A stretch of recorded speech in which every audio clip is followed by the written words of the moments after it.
Thank you. I'm sorry. Just one of the committees, just picking up on what Hugh said. You know, we termed it income, and I think it had previously had a different title, but it's more of the words are about costs rather than about income. So we can sort of discuss that in strategy planning. I think that's kind of up for review. Yeah, we've agreed to take it away. It used to be called financial planning and control. Yeah. So we need to visit the wording around that. Anything else from anybody? Thank you. That brings us to item 6. My goodness, we're racing through the thing. Policing plan performance, Lucy. That's Chief Constable in my notes, so yes, Alistair, that's fine, thank you. Redelegate that. Yes, that's a very smart bit of delegation.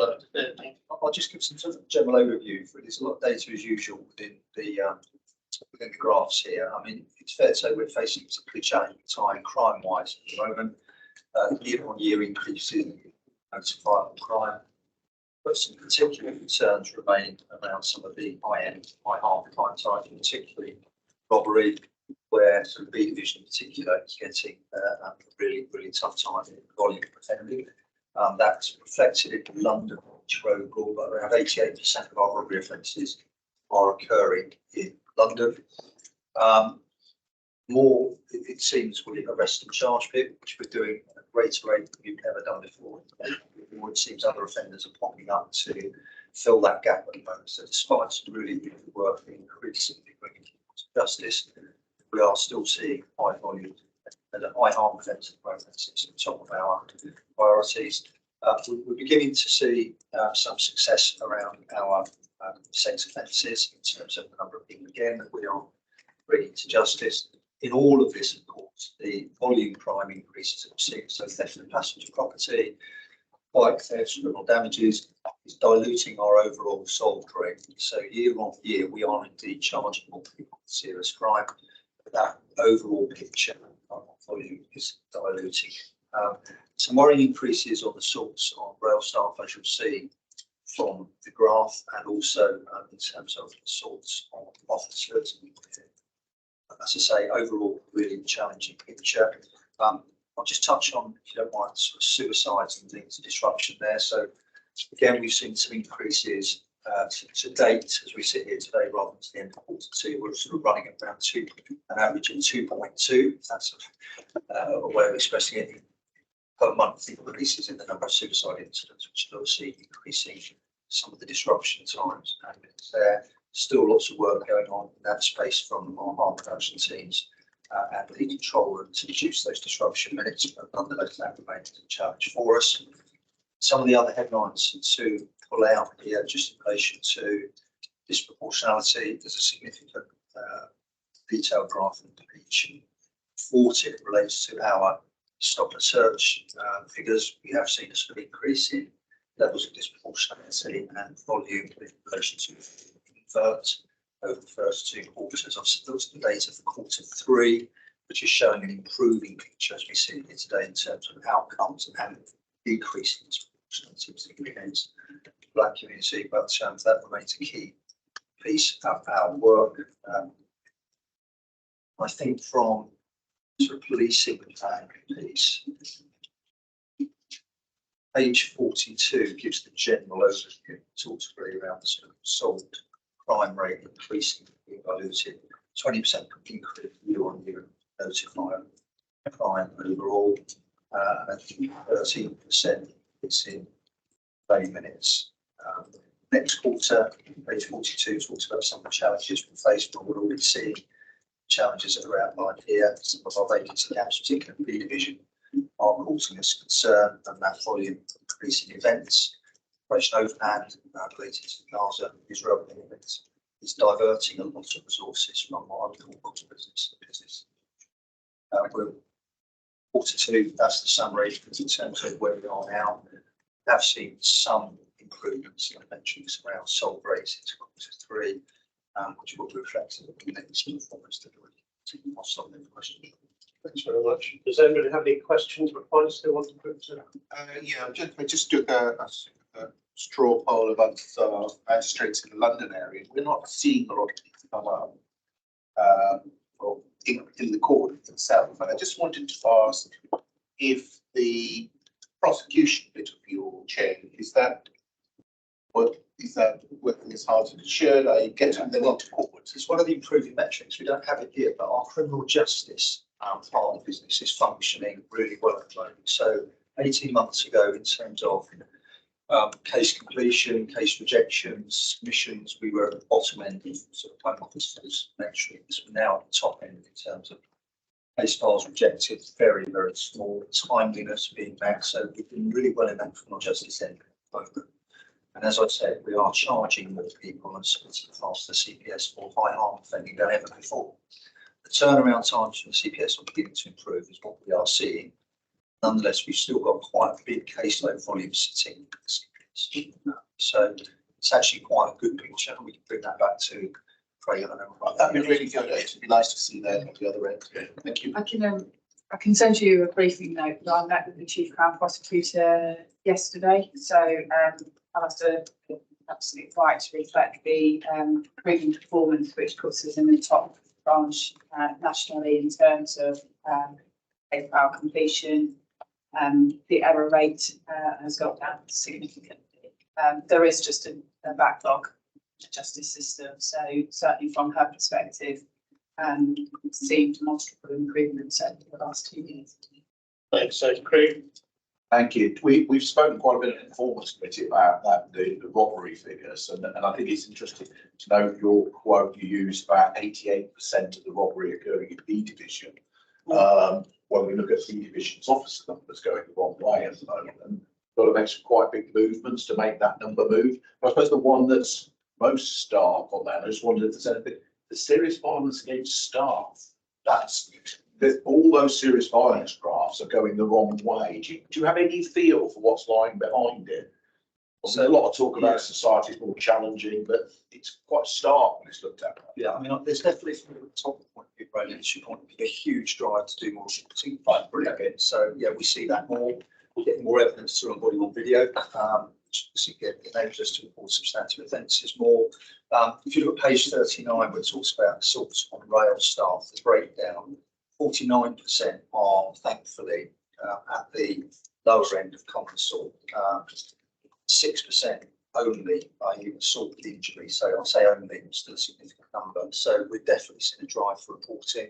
Interestingly, that sort of officer gate-line interaction and the ISPP work that's gone on, I do think has encouraged that better interaction and better reporting.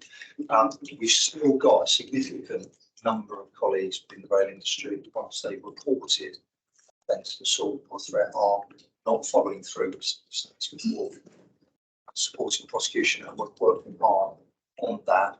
We do know from some of the data that whether it's rail staff or victims of crime, it's widely sensitive. We don't get a full statement within 48 hours. The chances of that prosecution being supported deteriorates. And we definitely saw an uptick quite when the loads have been around to measure this quite right. There's definitely an uptick in reported true. Any other points? Yes, Stuart and Deb. Sorry. Go on, Bev, you go first. Okay, thank you. I was just wondering where rail employers are they supporting us to prosecute? Because in my day it used to be zero tolerance of any violence or assault against staff, and prosecutions would happen. And certainly at the senior management level, I mean, I can't get the impression that is the case with Central Rail Delivery Group, sort of sensible level. Absolutely, and that's continually restated. So there's weird union pressure in this space as well. Yeah. I think there's still a job to be done in terms of deployment of body-worn video for staff. Yeah. So that's a continual challenge for us. And only yesterday in a workshop with TfL colleagues, we remarked on exactly that, and we will do all that we can to support that, to push out and encouragement to wear and deploy. Thank you. Can I have Stuart then? I obviously concur with what Bev says, and I think it's important that stakeholders, particularly unions and TOCs and others, are engaged in supporting BTP. Going back to Amir's point, I do think we need to see the end result, including potential custodial sentence and other sentences to give us a broader picture. But coming back to the recent reporting of crime figures on TfL and the more recent issues around staffing, do we need a specific TfL strategy to deal with this? Because obviously these figures are pretty horrific. 48% increase in robbery across the country, obviously higher in B division, violence, public order, etc. I do think it might be something we need to think about. Final point is that the sold rates dropped, albeit by 0.9%, but the officers' FTE levels have remained more or less the same over the past year, at about 1.3175. So is it just societal pressure that's causing this? And is there anything that we can do as a force to address that, particularly in London?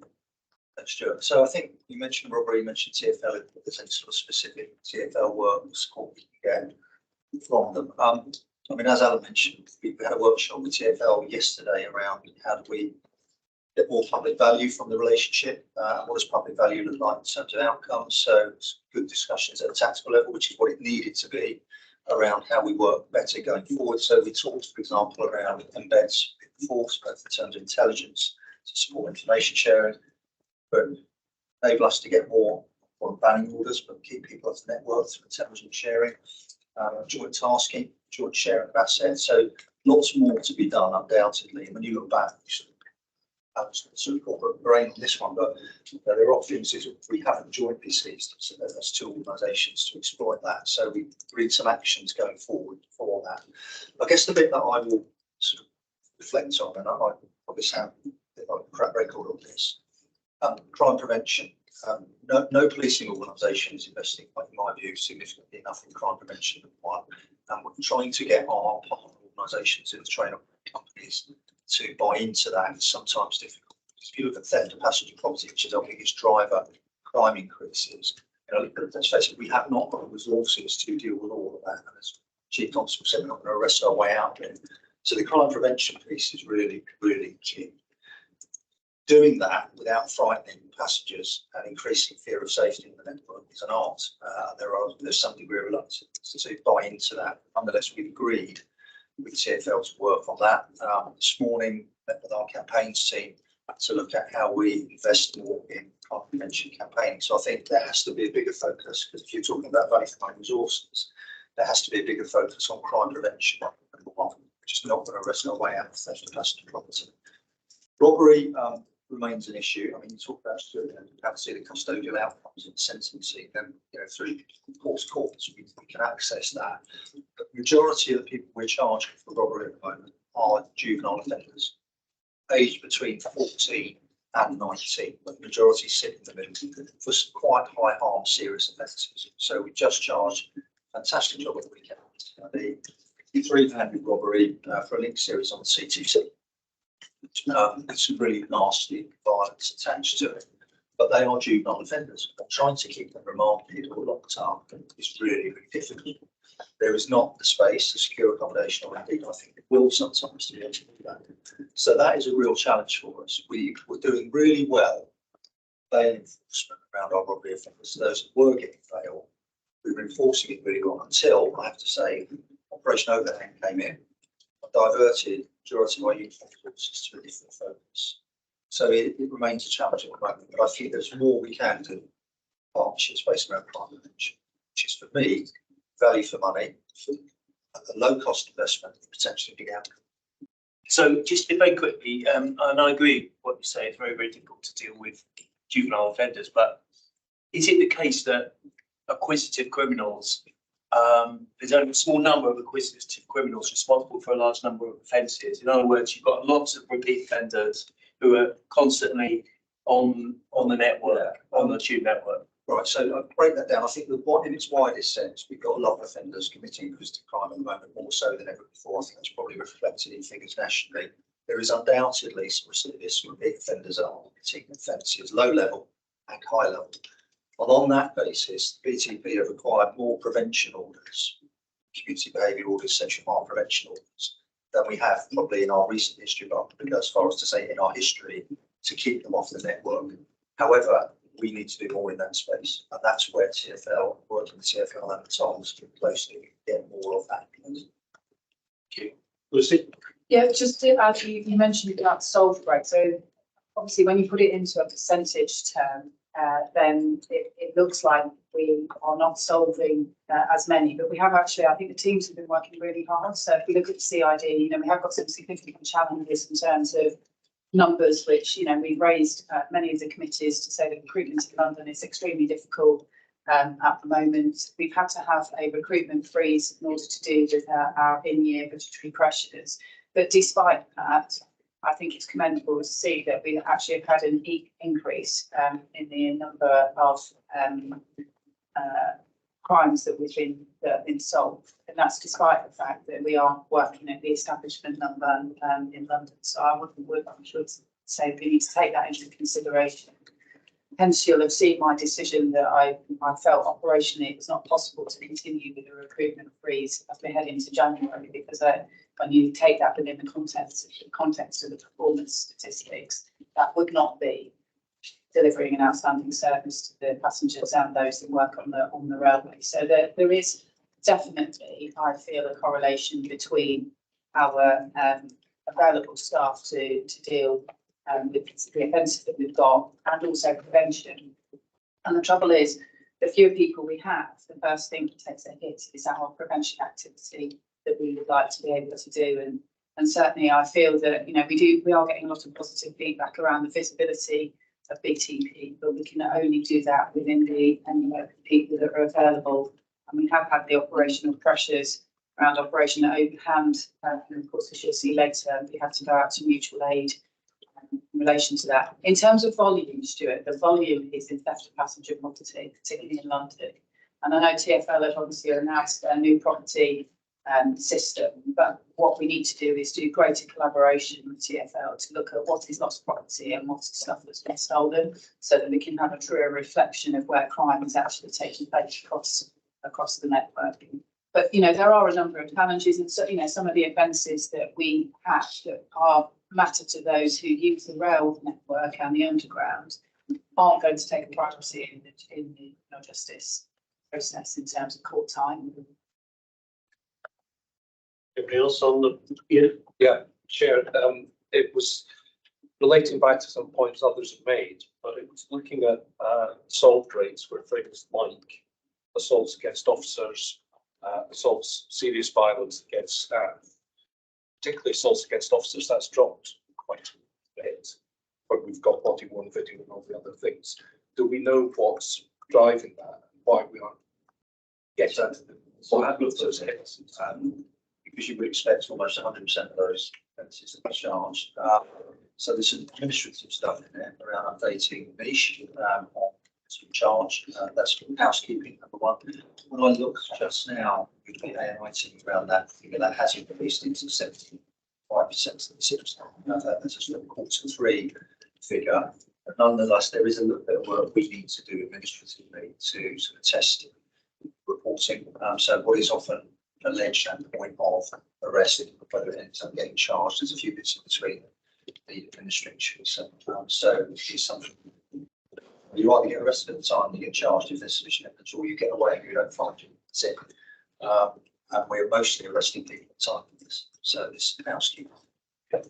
Anybody else? Any questions? Can I have Fiona and then Kenna and then Andy, please? Yeah, just I'm a huge advocate of body cam. I think it helps everybody to kind of de-escalate situations as well. So there's been a lot on that. Just one quick question on hate crime. I've assumed that's linked to all of the protests I've seen. Are you seeing that particularly in the division of Yes. ways?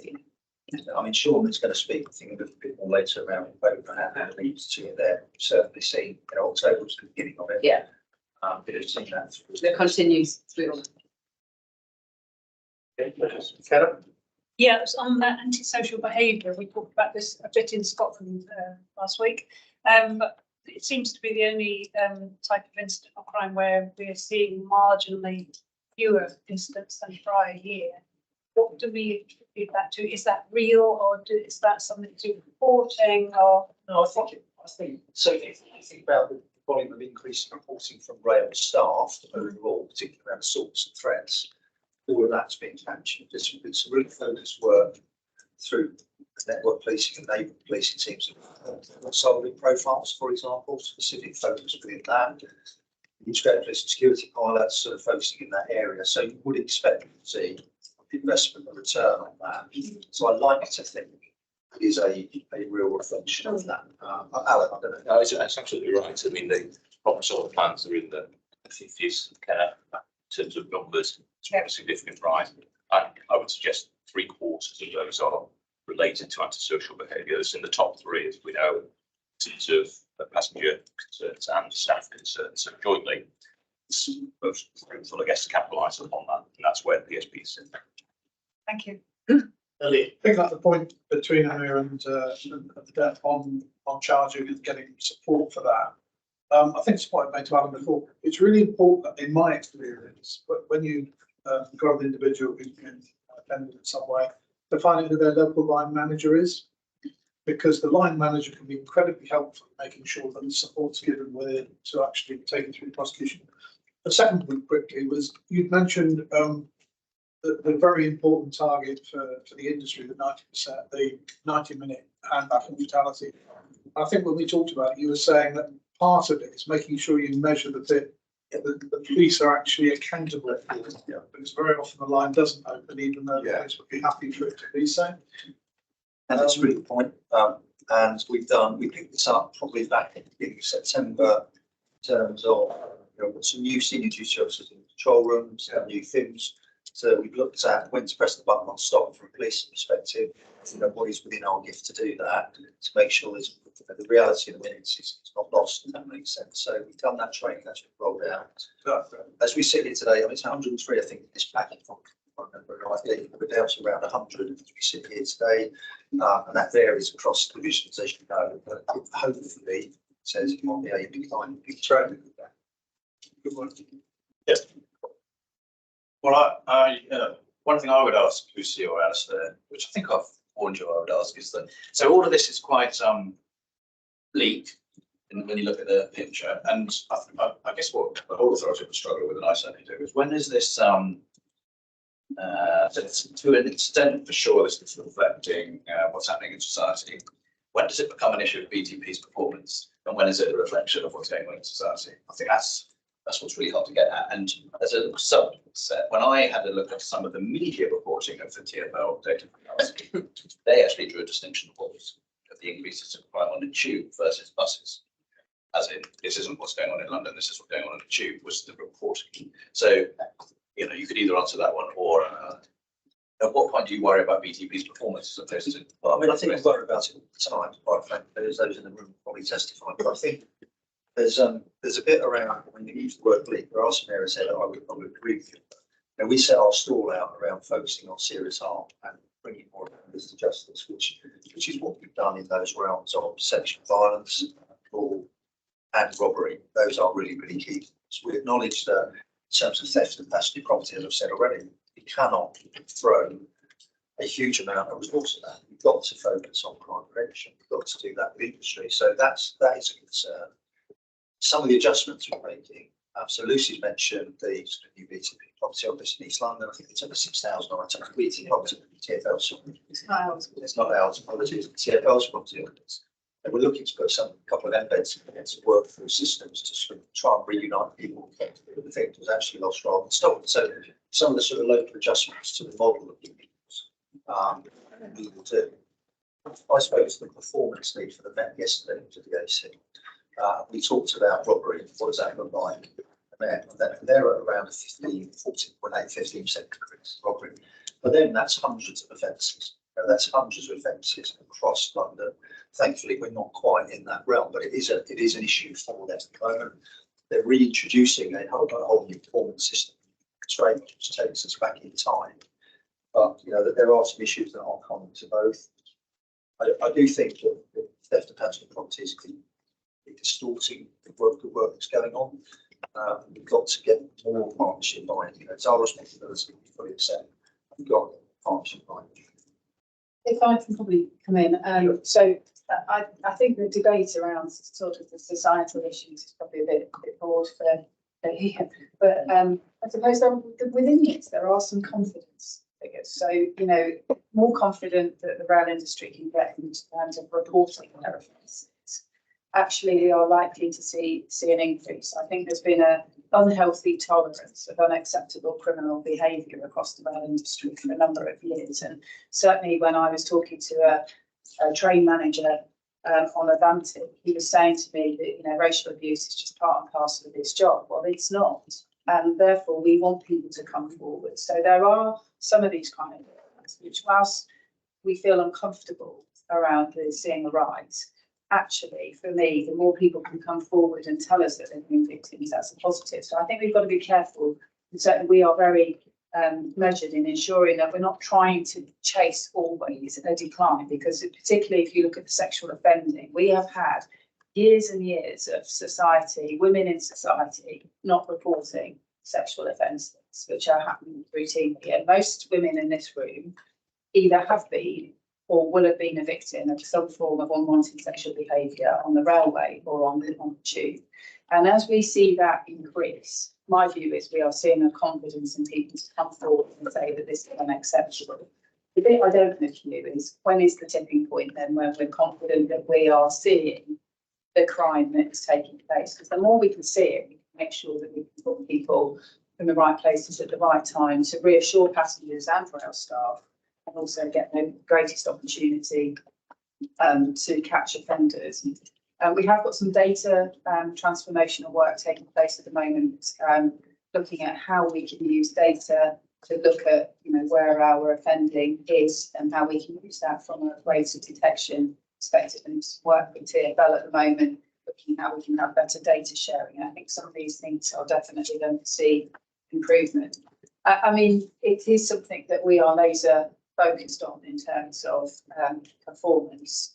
But I do come back to the point, you know, we have got some challenges in terms of resources available to deal with this. So I would say the tipping point for where we can be brilliant is when we have the resources in order to be able to deliver against the problem that we've got. And until we get there, we are making choices, and our strategy makes some choices in terms of what is our priority, and that we have the, you know, the authority has agreed with in terms of an approach. And some of these are the output of focusing on, you know, high harm areas and reducing, because we want to see fewer victims, high harm offences across the network. I think the theft of passenger property may or may not be a true figure, and I think we need to tighten up the relationship between lost property and property that people believe they've had stolen. And at the moment, that's not a tight enough relationship, but it is a significant focus of the chief officer team performance. And, you know, we will have more challenges as we move forward. Football, for example, is almost 7 days a week now. And again, we have a model that is not designed to deliver 7 days a week football. And, you know, to deliver a model with that will require an increase in resources. And we've made a choice with the authority not to do. I'll just add a couple of bits, sorry, you know, but I think there's a couple of key points. So, you know, we're pushing really hard on what I call individual productivity. So we've got data up that enables us to look really hard at individual officer productivity, making sure the supervisors are quite core pushing for equitable contribution of effort. The other bit for me, when you look at this sort of figures, robberies, for example, we have just around in a month, a month, all robberies we have a year by some distance. So perspective wise, you know, that's a thing to bear in mind. Once we've seen a 20% increase in overall crime, our sort of outputs and outcomes on detections have increased overall numbers wise by around 12%. So we've increased our robbery detection rate charges by 76% compared to last year. So buried in here is some data that is important to us. And as I say, the police strategy, which we've all signed up to, is very much focused on making sure that the high harm offences we're wanting our resources. Thanks, Alfred. Can we note the paper? Thank you very much. And I move on now to item 7, which is the Operation Overhand update. I think that's you, Sean, isn't it? It is, yes. What I'd agree with Alistair, Chair, was I just give a 5 to 6 minute overview presentation to begin with to set the context, and then respond to any questions from the paper.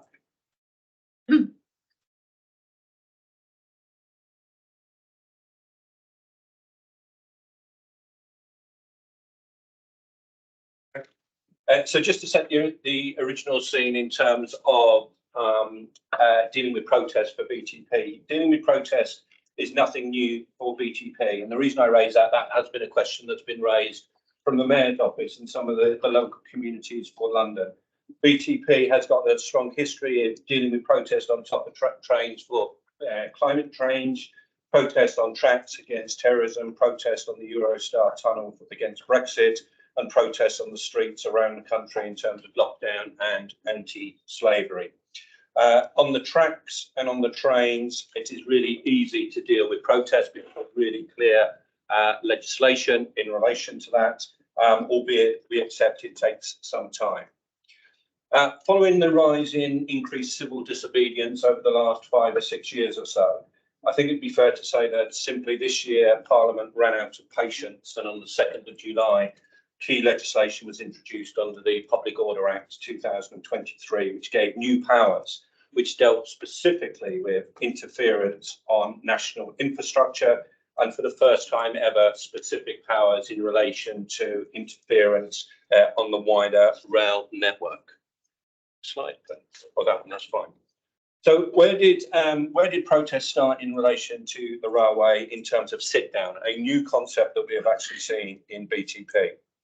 It actually started on the 27th of October this year with a sit-down protest in Grand Central Station in New York City.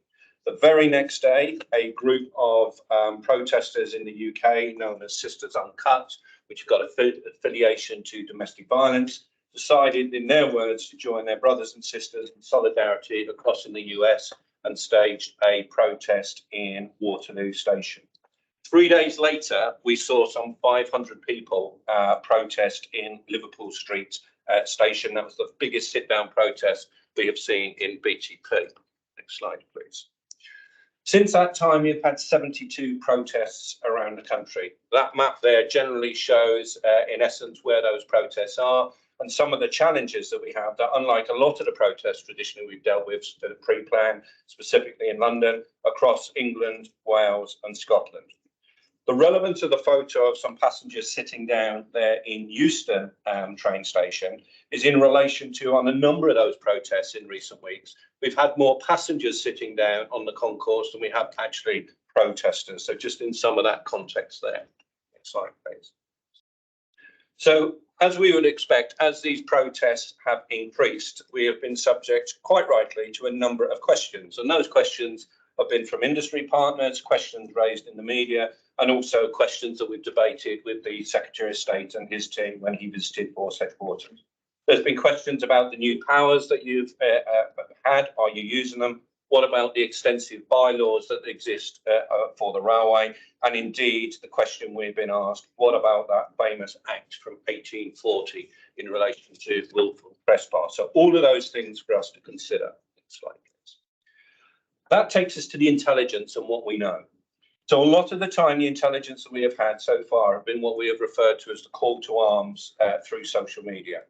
Some of those have been from established groups. Some of those have been for not some recognised groups. But interestingly, a lot of the organisers have been from groups that we have known, individuals that we see out and about, from Just Stop Oil, again from Sisters Uncut, and some of the older people relating to Extinction Rebellion, still hanging on to that.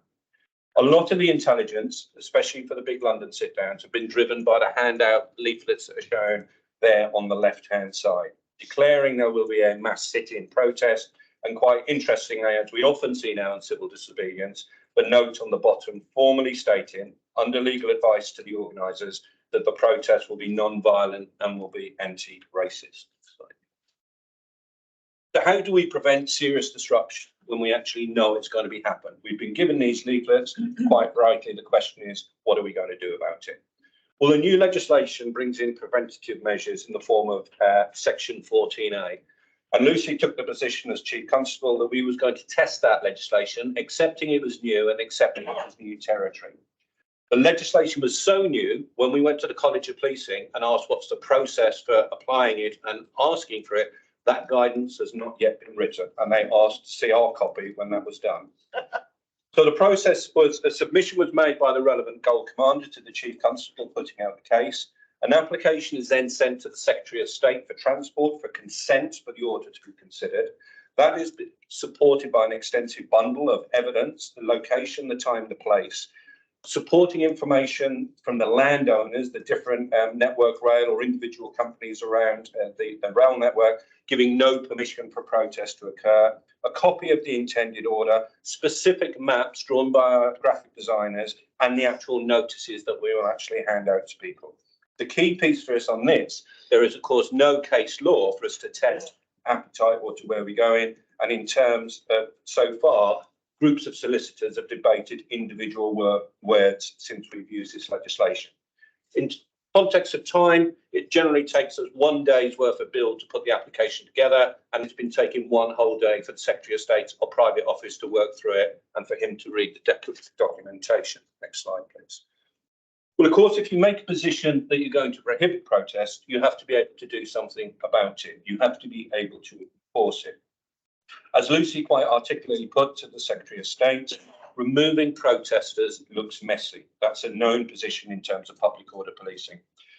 If you consider back to Liverpool Street and the first mass protest, 500 protesters, ramp that up, that as a minimum you need 2 police officers to arrest and remove 1 protester. The maths more or less speak for themselves. So to be able to stand up to our task, we had to go to mutual aid against national forces, including colleagues from Northern Ireland, to support us on the 11th and 18th of November. Slide, please. Now, often there's a question of when you've issued the prohibition, why are people actually still being there and not being arrested? Human rights legislation clearly states that we have to justify, we must be shown to be proportionate, and any action must be necessary. Through approved College of Policing public order protocols, we must work through what's called a 5-step appeal. So the traditional British policing style, rather than some of the tactics we will see in the European mainland. Then we move into action. Equally on that, as you can see from that photograph from the Waterloo, from one of the big 10 days, there was 30 plus paparazzi on the balcony of the station 1 hour before the protest started. So all of our activity was under the scrutiny of national media. Next slide, please. So again, the question of why don't you arrest every single person that you have there? Well, no force can arrest their way out of protest, and that is an agreed national approach. But in fact, there was a significant legislative change back in 2012, where Code G of what's known as the Police and Criminal Evidence Act, what is our guiding Bible, for want of a better description, stated that from now there must be a necessity for an arrest, and you must be able to demonstrate that you have considered less intrusive means to achieve your objective. And of course, our objective in these operations is for a removal of people protesting in the stations. And just a caveat on that, quite lawfully, a custody sergeant can refuse to accept somebody into the cells if they do not believe necessity has been made out for that arrest. Next slide, please.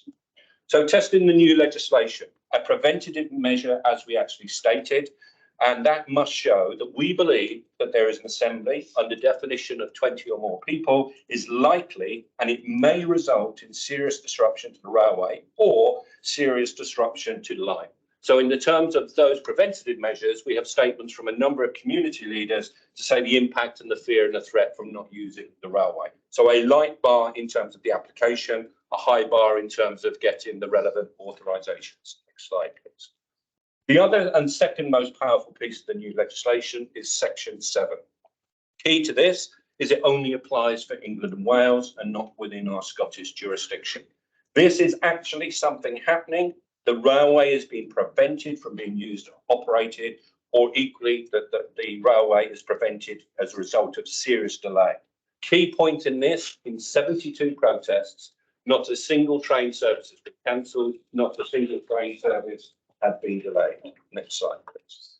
In terms of the legislation and serious disruption, it is really clear. That must be more than a minor degree of disruption. So people being asked to walk around people, move through police cordons, protesters being asked to step to the side, all allows us that it's that tipping point in that legislation. So the question of railway bylaws. Railway bylaws, some 22 of them for the railway, was introduced the latest version in 2005.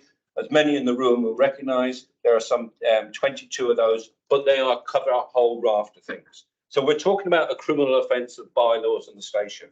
Many of you may be surprised to know that it's a criminal offence not to comply with an order to queue in a train station. It's a criminal offence to board a train when the doors are closing. It's a criminal offence to be in any form intoxicated on a train, and it's a criminal offence to put your feet on the seats. So in all that context, that is what we are actually dealing with in terms of a level 3 fine up to £1,000 at the most extreme. Two relevant bylaws for us, bylaw 6, bylaw 13. Unacceptable behaviour. As a team, along with DF2, we've scrutinised this, felt to be too low level about individuals, not mass people, and it's a very loose definition of disorderly conduct. Next slide, please. In terms of enforcement of bylaws, the authorised person includes railway staff. So we've already heard about assaults on railway staff. Is it right and proper that we're asking railway staff to clear these protesters? We believe not. The powers are relatively weak. You can ask somebody for their name and address, ask them to leave the station. If they refuse, you can use force to take them to the doors, and you can imagine the yo-yo and ping pong that would go on then. In final slide, in summary, what has been the overall effort so far? Number of officers through the start of the operation have been really focused on the reassurance, 2 whole weekends of cancelled rest days across the entire force, maintaining trust and confidence on the railway. In terms of protest trained officers, we're usually operating what is known as police support units. That is a photograph of one of our police support units in BTP. On the first weekend of protest, we had 8 of those such sections. On the Big 10, we had some 20 of those in. In context, the Metropolitan Police policed with some 78 on the same weekend. Overall, in terms of the wider effort, officer shifts, 4,735 shifts to date. And in terms of overtime, commitment by our officers, some 45,500 hours of overtime, hence the overall cost of £2.1 million to date. Chair, I will leave it at that point in this time. Thank you very much, Sean. Do any of my colleagues have any questions or points they'd like to Sean administration? Yes, fair. I suppose an observation first. Thank you for the staff that were involved, but also to say, how was the social media strategy handled? Because I think there were I think we all saw a number of things where, you know, you talked about the paparazzi, but there were also people filming stuff and sort of showing it out of context, which made it look, you know, a completely different way around. I'm wondering, so my answer is, did all officers have body worn camera and for their protection? Yes, they did, as is standard practice for all of our patrolling officers, be it on operational standard patrol. Absolutely, as soon as there's engagement, body worn video. There's an element of how we will use that evidence to show back out. We will use standalone photography to use on our social media. I think it's accepted that some of our initial response to some of the social media activity was somewhat slower. That was in part of our design and some of the choices that we've had to make in response to the number of people that are available to manage our social media. Once that was identified, we stepped up a team of volunteers, as referenced in the paper, and was able to manage quick time, and indeed colleagues on mutual aid for the big operations, literally live time. We was able to respond within minutes of activity going on, and in fact that was wide reaching and reported actually worldwide, our activity and the speed of response. Billy, you got your hand up? Yeah, that was a good presentation, Sean, thank you. There's obviously been a lot of overtime worked to cover the weekends, and there's been a lot of staff travelling from normal place of work to there. Has it had any knock-on impact in terms of our normal operations during the Monday to Friday shifts that we're on? Yeah, absolutely. I mean, even in terms of the figures that Alistair referred to earlier, some of the standard work that we will deliver in terms of serious sexual offences, serious accrued crimes, absolutely will have a knock-on effect. You can't physically take that number of officers away and still expect the same outcome. So that element, absolutely, we've been trying to monitor, step back, only bring any officers south if need be. From the map, you will have seen the protests are everywhere, so there's that focus elsewhere. But equally in relation to the staff welfare, that has never been away from our thoughts in terms of managing the ask, the expectation, and even the impact on family lives. Been a real difficult challenge for us, but some outstanding step forward by the ladies and gentlemen of BTP to deliver this operation. I know we're going to talk about budget later on, but it will be interesting, I think, to see some of the numbers, to see what the impact of less people being available during the day actually makes to the impact on crime, antisocial behaviour. And it will be illuminating in terms of some of the discussions and evidence in terms of both what may be required going forward. Absolutely. I think potentially is an elevator pitch, you could argue. The weekends we had the big officer numbers out there, crime on the network fell by a third. So if we have the officers out there in visibility, as Lucy and Alistair are alluding to, massive impact on crime. Thank you. Sure, then Nick, please. Thank you. There's no doubt this has been an iterative process and a learning process, and I think broadly speaking, we'd all congratulate the force on what they've done, because it's very difficult, unique circumstances. But I think that first weekend wasn't handled very well in terms of social media. And I raised the issue of the fact that an order was publicised on social media at Victoria and Waterloo stations at about 11:30, and yet at 5:30 there was quite a lot of media activity about, which was quite unflattering and unfortunate on the part of BTP. A man called Andy NGO posted an interaction which at the time, well, so far had 43,000 likes and 3,000 comments and 12.7 million views of an unfortunate situation with a couple on the way home, I think, from perhaps a remembrance thing, and some pro-Palestinian demonstrators. And I think the social media side of it was not very fleet of foot. Coming back to your presentation, first of all, I don't think case law has anything to do with it. I mean, it shouldn't be that police officers seek to only take any action where there's case law. I think that's irrelevant, frankly. I don't believe I said that. No, but you mentioned that there's no case law, which is superfluous to this discussion, I would say. How many arrests took place on that first Saturday, on the 11th of November? From memory, so from the 11th, there was 5 arrests, I believe, on that day. Okay, so the reason I'm asking is, at that time that social activity took place, you had a situation where there were still people being harassed by demonstrators at Victoria Station. The Secretary of State for Housing was harassed on his way back home to his constituency. So there weren't large-scale arrests, but the access and egress of demonstrators to the stations was still allowed. So there weren't arrests and there weren't removals. So I guess my overall question is, what was the strategy of getting an order at that morning if neither of those things were done? Because there was a reputational issue which fell onto BTP, and there was, and I have to say this in public, there was a perception of less than impartial policing, and that is obviously not good for the reputation, of course. So I'd just be interested in that. And as you know, I would say this: it was raised that following Monday in the Lords, not just by another peer, but also Government Minister Lord Sharp made comments about the activities at Victoria, which he said were appalling and he'd never seen before. So anyway, that's, there's a number of questions there.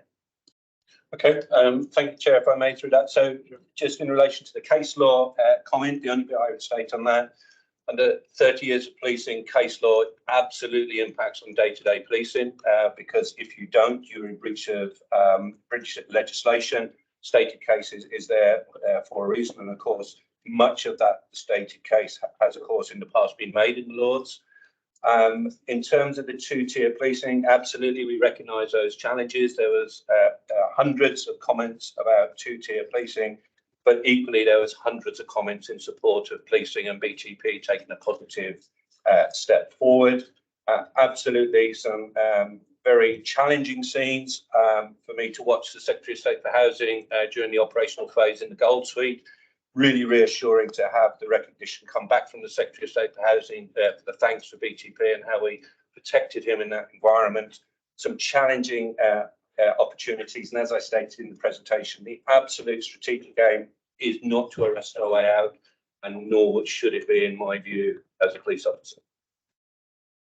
Yeah, but if you put a prohibition order on access to the station, and what with the large number of individuals involved, is bound, I accept it, probably stop any services, but it did impact on people trying to go about their lawful business, which is the. It is. So the prohibition note is just for clarity, mindful, probably stepping into operational independence here, but in terms of clarity. No, I'm asking questions. No, I accept that. Nothing to do with operational independence. We've every right to ask you why you issued a prohibition. No, absolutely. And why it wasn't adhered to. That's it. So the prohibition order wasn't to prohibit people entering the station. It was to take part in a trespass-free assembly. And the Secretary of State for Transport was really clear with us. Any protester had the right of access and actually welcomed protesters using the transport network to get about to protest. Thank you. Okay, thank you. Anybody else? Yeah, completely different topic, Sean. But previous experience of being involved with the aftermath of protests is that protesters will put in spurious grievances and complaints about officers, which obviously then has a resource impact on complaints handlers, PSD, not to mention the impact on the officers themselves who are doing their job and then the back end of the grievance. Are we seeing that yet? And have we got, a system in place to protect officers who are on the wrong end of spurious grievances? Yeah, absolutely. So really valid question. Thank you. In terms of the protection, absolutely very strong support in BTP, both in relation to support from staff associations for relevant ranks, support from line management, and fleet of foot from PSD in terms of any allegations there. In terms of wider complaints, we haven't seen those at this moment in time. And in terms of actual overall challenges to the legislation used, we haven't seen that yet. In fact, the first offenders charged are due to appear in Magistrates Court tomorrow. Anybody else? So before you come back, I just want to ask one question. Sean, you mentioned obliquely the 2023 Act and the legislation allowing banning from stations applies in England and Wales only, but not in Scotland. Am I right in saying that Scottish ministers declined to implement their equivalent legislation, or weren't they asked? So Section 7 doesn't apply, so the actual order, the prohibitive order, does apply. I think in this meeting there wasn't the same appetite from government departments across the UK.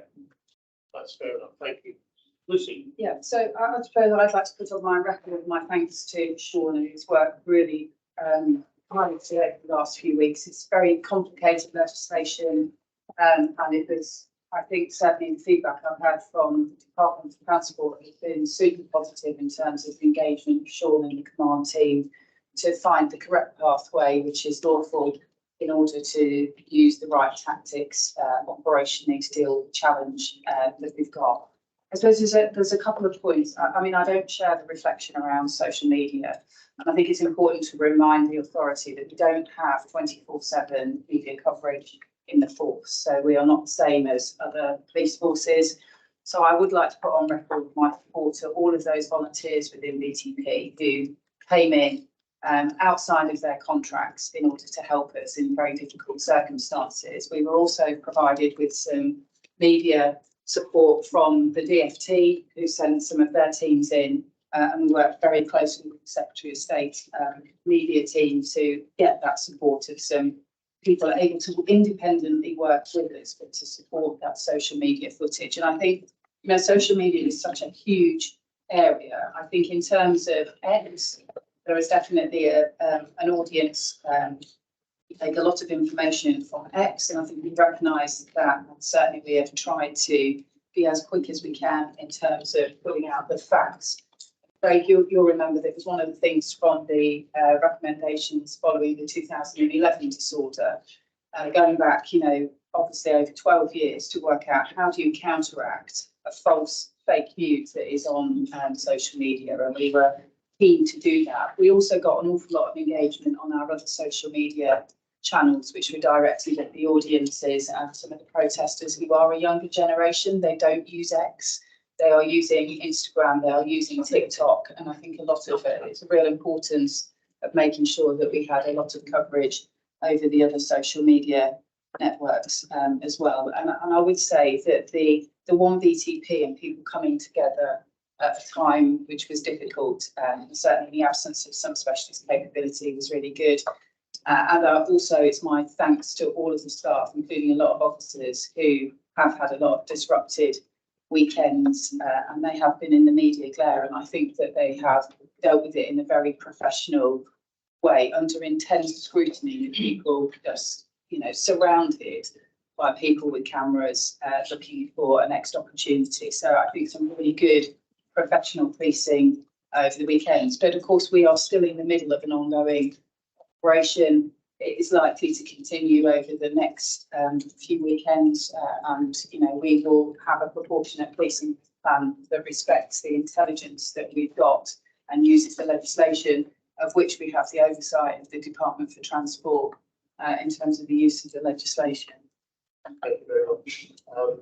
Amir, Couple of hands. Could you make it pretty quick, please? I'm conscious of time. Amir first, then Ian, please. Yeah, just very quickly, Sean, a lot of the bylaws are findable. So you can, how many put out? How many fines did, you know, the final slips? The notices. Yeah, how many did we issue? So in terms of prohibition notices, we had some 3,000 printed in terms of those notices. So many of those went out across the stations. We didn't, in terms of any fines, we haven't issued any in relation to bylaws because of the wider approach to dealing with the matter. And is there a reason why we should do that? Because that is personally appropriate. So purely in relation to the volume, so a number of people being there, 100 odd people, to take them away, to take their names and details, to get back, it just would have taken too long, quite frankly. So the strategy was to arrest key individuals, and we've seen elsewhere around on road protests, people will then disperse, and that's what has happened on all of the ones that we have issued notices to. Ian? Thanks, Chair. Sean, in the report you've given us at 5.4, you've got 411 hate-related crimes. It's only 409 in the table, so I don't know about discrepancy there, but that's not really the important bit. The important bit is you've got 34 arrests and 13 people charged. Is there any likelihood of further charges resulting, given that, see, for instance, that there's racially or religiously aggravated intentional harassment, alarm and stress is 125 cases? Is there any likely follow-up that's going to bring more charges? Yes, absolutely. So we've taken the decision as a force. We have taken away a detective chief inspector with a dedicated team of detectives. They're working away at a number of those crimes. Real key emphasis in terms of the volume of crime. As a force, we're always absolutely transparent in our openness to record crime. A number of those offences, well, many of them, as soon as somebody has alleged a crime, we are taking those down as a crime-related incident. So that could be somebody witnessing something, or comment, or hearing a comment at the far end of a platform, a sticker on a window on a tube train or a train. We are recording that as a hate-related incident. So there is no question about our integrity of trying to manage the figures. So that's why we've got a high number. Many of them are the lower level pieces, but absolutely my reassurance, specific offences, especially those with social media recorded, are all subject to investigation of the experienced detective team. Thank you very much. Could I ask colleagues to note this report? And I've got a couple of points to add to that. First of all, Sean, thank you for that very good presentation. I think it would have been helpful if colleagues had received the paper earlier and you could have got away with bullet pointing it. Yeah. So because you gave such a comprehensive presentation to back it up. And my last point is to address my authority colleagues, and I would like to see if you're able to support the actions and performance of the officers and staff of the force in handling a very difficult situation, and commend them for all of the hard work, which I think you must do. Are we Definitely. happy to do that? Sean, if you could pass that on to your troops, please. Thank you, The authority is very impressed by what the officers and staff have done in relation to overhead, and there will no doubt be more to hear because, as Pete Constable said, this ain't over yet. Thank you very much. Policing plan annual review. I think that would be me. Yeah, you're down for this one actually. So this paper outlines the support and such in year 2 of the strategy light touch review and the consultation engagement that's been done with stakeholders and out with to review our policing plan and strategy. In summary, paper states broadly supportive, I think, of the direction of travel in terms of keeping the current strategic objectives and the policing plan underpins it.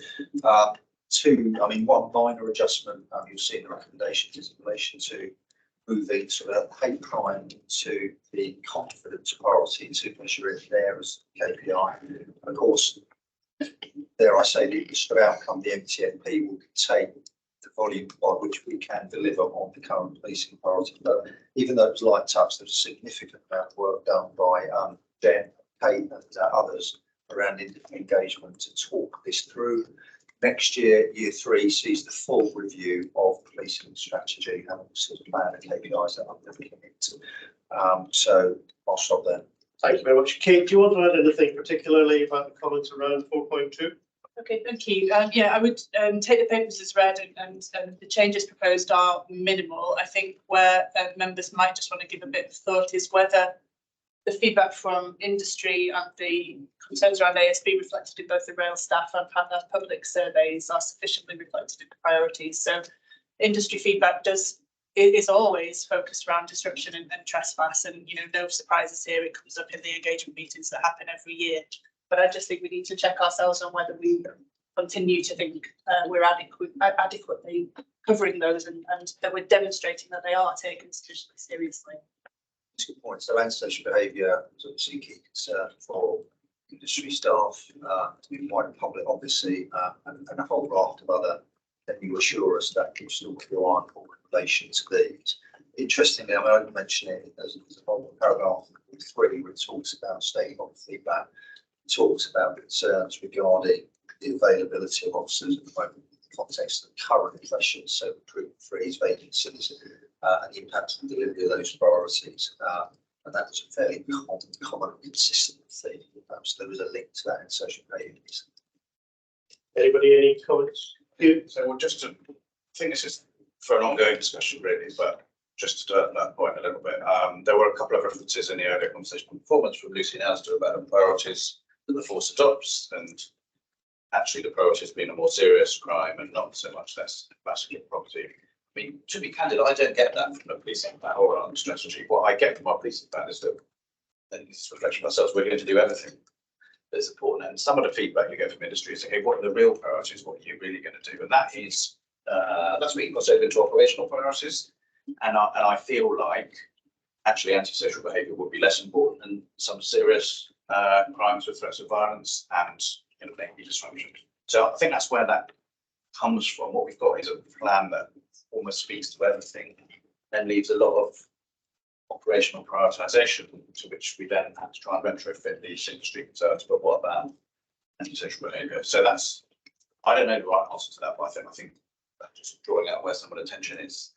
I think we'll have another go next year, and then we'll have another strategy, but how to satisfy everybody. I think overall, I think strategy of the policing plan is obviously a combination of stakeholder feedback, engagement, what's important to industry, what's important to the public, And of course, the moral basic model management, risk and law enforcement in terms of high harm, and in basic terms, what is going to cause you most serious harm, both in terms of physical, mental well-being, reputational. So it is, we're trying to blend it together to reflect the priorities of as many people as possible, cognizant of the limited resources we've got. And therefore, the bit around antisocial behaviour we talked about, of course, it's important for our staff, and we will deal with it as practically and pragmatically as possible. Hence the laser focus where possible, and Alex mentioned sort of 52, 53 PSPs mandates. Where we can, we do. Where, for example, we see robbery and sex offences at the moment, those resources are likely to be diverted to deal with those until we get them. So it is it's a sort of blend of priorities. So Can I go to Willie first, then to Andy, and then to Emir, please? Thanks. I don't have a lot of comments about the proposal for the changes to the operating plan or the policing plan, but it does strike me that when we come to do the more detailed review, it will be on the back of the increase in charges which the industry is going to have to bear this year. And it strikes me that the process could be a good inclusive process to get a better understanding from stakeholders about their priorities.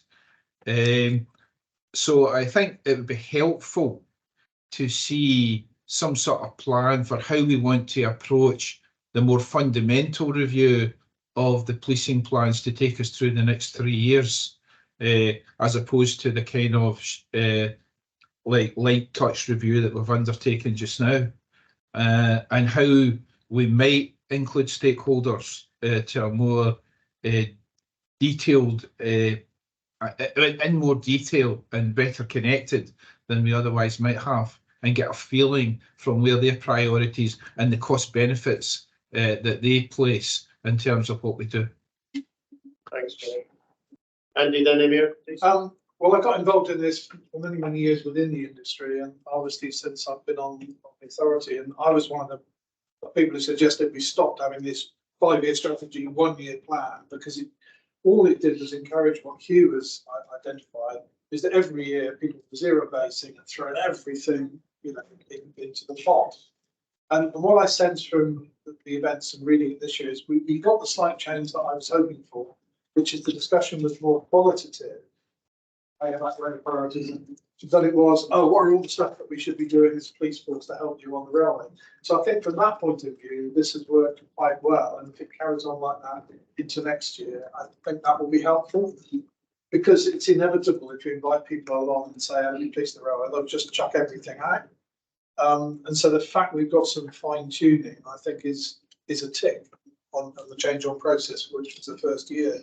So, yeah, I think it was good for that point of view. Thanks, Emir. Thank you, Mike. Taken care of. Thank you. Good, thank you very much. Anybody else, anything you'd like to add? Can I ask then that we come to a decision on this paper, particularly the recommendations, the issues, I draw attention to the issues in 3.2 and 4.2, and they should be taken into consideration of the plan. Are we all agreed? Yes. Thank you very much. Now it's the police race action plan. I notice we'll be joined by Karen as well. Welcome, Karen. Who's going to lead in this case? You?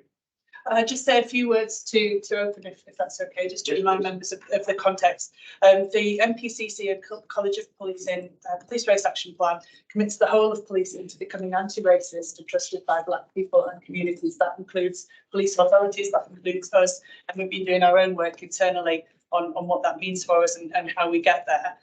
The paper provided by the force sets out a suite of activity under the 4 work streams that underpin the plan, and sets out in quite some detail what the force have been doing.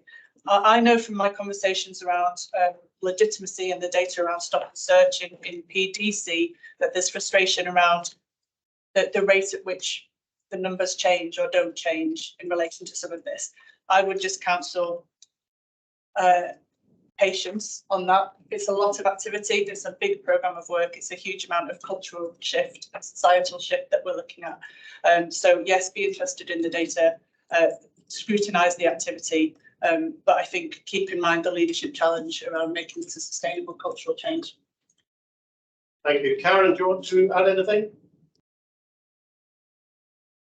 think she's frozen. Karen, I don't know if you can hear us, but you appear to be frozen on the screen. Everyone is. Everybody's frozen. Our original theirs. At least everybody's got a good facial expression.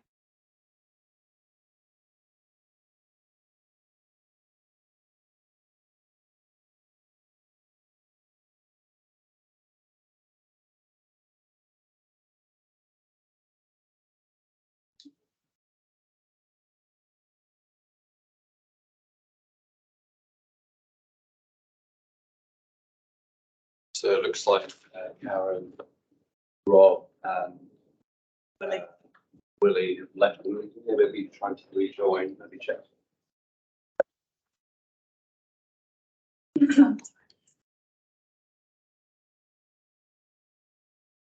Got a point maybe Rachel could address whilst we're waiting. Yeah, sure. Possibly, that's okay. In the risks listed in the paper, there's one specifically about the lack of a training programme and anti-racism and so on. And it's the first risk that's talked about. It says the College of Policing doesn't offer anything specific, and we tried something and it wasn't suitable. And it seems like it's a bit of a vacuum now. So I guess the obvious question is, what's the plan to fill that? Because it doesn't sound like that ought to be that difficult to do. Yeah, there's lots of people offer these things. Plan is that we're going to develop something ourselves, because college, what they're offering is just useful. So we are looking to develop something ourselves. Sounds like that'd be quite slow to do. So we're doing it within existing resources. At the moment, we can't use external consultants as part of our cost savings, so I have to work within the resources I've got. I've personally trialled the College of Policing research or the exercise. You see, it's more of a comprehension exercise in data. I think Kate did it as well, as did a number of us on the Police Race Action Plan Steering Group, and it isn't fit in. It doesn't capture the imagination. It's made that cultural shift, in my view. Stuart, then Fiona, please. Thanks, Chair. On page 76, the paragraph 411, obviously very disappointing figures in promotion passes for black applicants, only 3%. Just wondered if there's not capacity within the organisation to do mentoring to help improve those figures, whether any consideration would be to go out to other forces, Home Office forces, where you have better figures of who's waiting to get in there, where you have maybe better figures of promotion up the ranks of black officers and other minority ethnic officers, in order to improve our own capacity and our own success rate. You might be surprised to learn that we're actually one of the better forces in pass rates. Proportionately, there is something disturbing in the College of Policing promotion data that shows ethnic minority and black colleagues proportionally pass the college exams for promotion less well than white colleagues. Against the average forces, we have more people who pass because we put a lot of work in through positive action on mentoring people to help them prepare. And we also have internal coaches to help people progress after that. So I think that the college is looking at this to see what they can do. But we have other forces coming and asking, could we help mentor their black colleagues? Rather than us going to them to help. I suppose I was making the point that in terms of the size of the force, they're going to have potentially more senior black officers because they're big forces, whether it's Kent, Hertfordshire, Met, etc. So whether you could do work shadowing / mentoring, role models to encourage them to a greater degree of success. Yeah. So we could do that. I should also say we're working with Fiona's team, aren't we, on a black not promotion process, a black stepping into leadership programme, which launches in the early spring, doesn't it? Yeah, we're doing quite a lot of work. Yeah. Can I just bring my point? It's actually, it might help. Yeah. It's on declaration rates. So one of the things I noticed is, and it's a very good document, by the way, so I'll just put that out there, is What's your declaration rate internally? Because I know that a lot of organisations have struggled to get people to declare protected characteristics. And on this, I don't just mean race, I'm about disability in particular, as a 10 times by loads, which then skews your data when you're trying to understand whether or not your intervention is working. But secondly, it seems to be an issue with declaration rates as well when you're intervening with the public. So whether it be arrest. So, and obviously, I think we've all learned a lesson that you can't just decide to put something down by or making assumptions. But what's the plan, I suppose, to really sort of try and increase? So internally, we're planning lots of dare to share programs, working very closely with our staff networks and also Federation and others to try and encourage people to have the confidence to share it. And we're seeing on race, it's gradually creeping up. The areas where we still struggle are sexuality and disability. Only 20% of people tell us about disability, whether they got one or not. 80% don't tell us, which really worries me. And you're right, we can't analyse data, we can't take meaningful decisions if we don't. Externally, I know there's a lot of work, and my operational colleagues might be better placed to help us, but I know there's a lot of work to look at declaration rates of when interventions take place and how we categorise people so that we understand. And I think it's particularly the victims of crime space where we understand which crimes people from different ethnic backgrounds are subject to and then what's happening in the process afterwards. I just think, Fiona, on that one, in terms of picking up the mantle from Rachel there, the self-defined ethnicity stop search is increasingly strong and it's consistent. It's hugely important that that really does inform that sense of disproportionality. You've seen the lift as our improved self-defined ethnicity declaration. Sorry, John. Well, but yeah, crime, it's pushing 60% of people who don't self-define research in terms of determining whether or not crime outcomes of course flexibility is disproportionate. It's very difficult outside of stopping search findings. So there's a specific work stream that's specific to engage communities to understand why they Yes, I agree with that. Will be single online home, individual reporting, not actually making a declaration. And some of it will be down to officers failing to record as much. But it's really important that we do understand ethnicity in terms of how we can then target prevention efforts. You had a question. Yes, just 2 points. I've attended the recent 2 or 3 meetings and it's much more focused and really does feel like we're making progress. Just on 5.3, which is about the passenger survey, this is the one that comes from Transport Focus, is that right? That the passenger survey, we're talking about that. And I just wanted to say that the new CEO there, Alex Robinson, GPO, Trust Pensions Ombudsman, really bright person. And if you can get in there, or you need my assistance to get in there to really get him working on this, that'd be very pleasing, very sharp. Thank you. Can I ask, Karen, we've got you back. You've dropped out of water. Well, is there any comment you would like to make on the paper or anything additional to it? Right, I'm very sorry. I can just about hear, Chair, what you're saying. Rob and I both are having a struggle to get back in. Rob is going to present when he can do. I think in fact he's just arriving now. I was going to say thank you to Kate just for that plea of patience, really. It is a massive piece of work. We are on track. There's a good grip from all of our senior people that have ownership of it now. But I'll pass over to Rob, who's going to do a very brief presentation about where we're up to, and then both here for any questions that you've got. Thank you. Rob, go ahead. Yeah, good afternoon, everybody. I do apologise, having a few IT issues, seems to have just crashed out of Teams, but I've managed to dial back on. In terms of the paper, it was just basically to give yourselves a bit of an update in terms of where we are with the Raise Action Plan. Obviously, hopefully you guys had the opportunity to sort of fully digest the paper.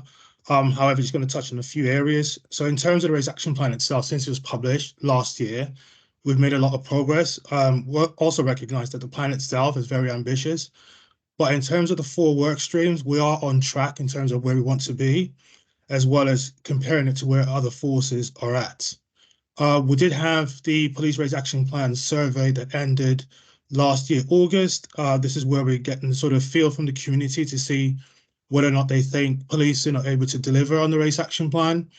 However, since then, we haven't really had much insight in terms of what the community actually think about our delivery of the race action plan.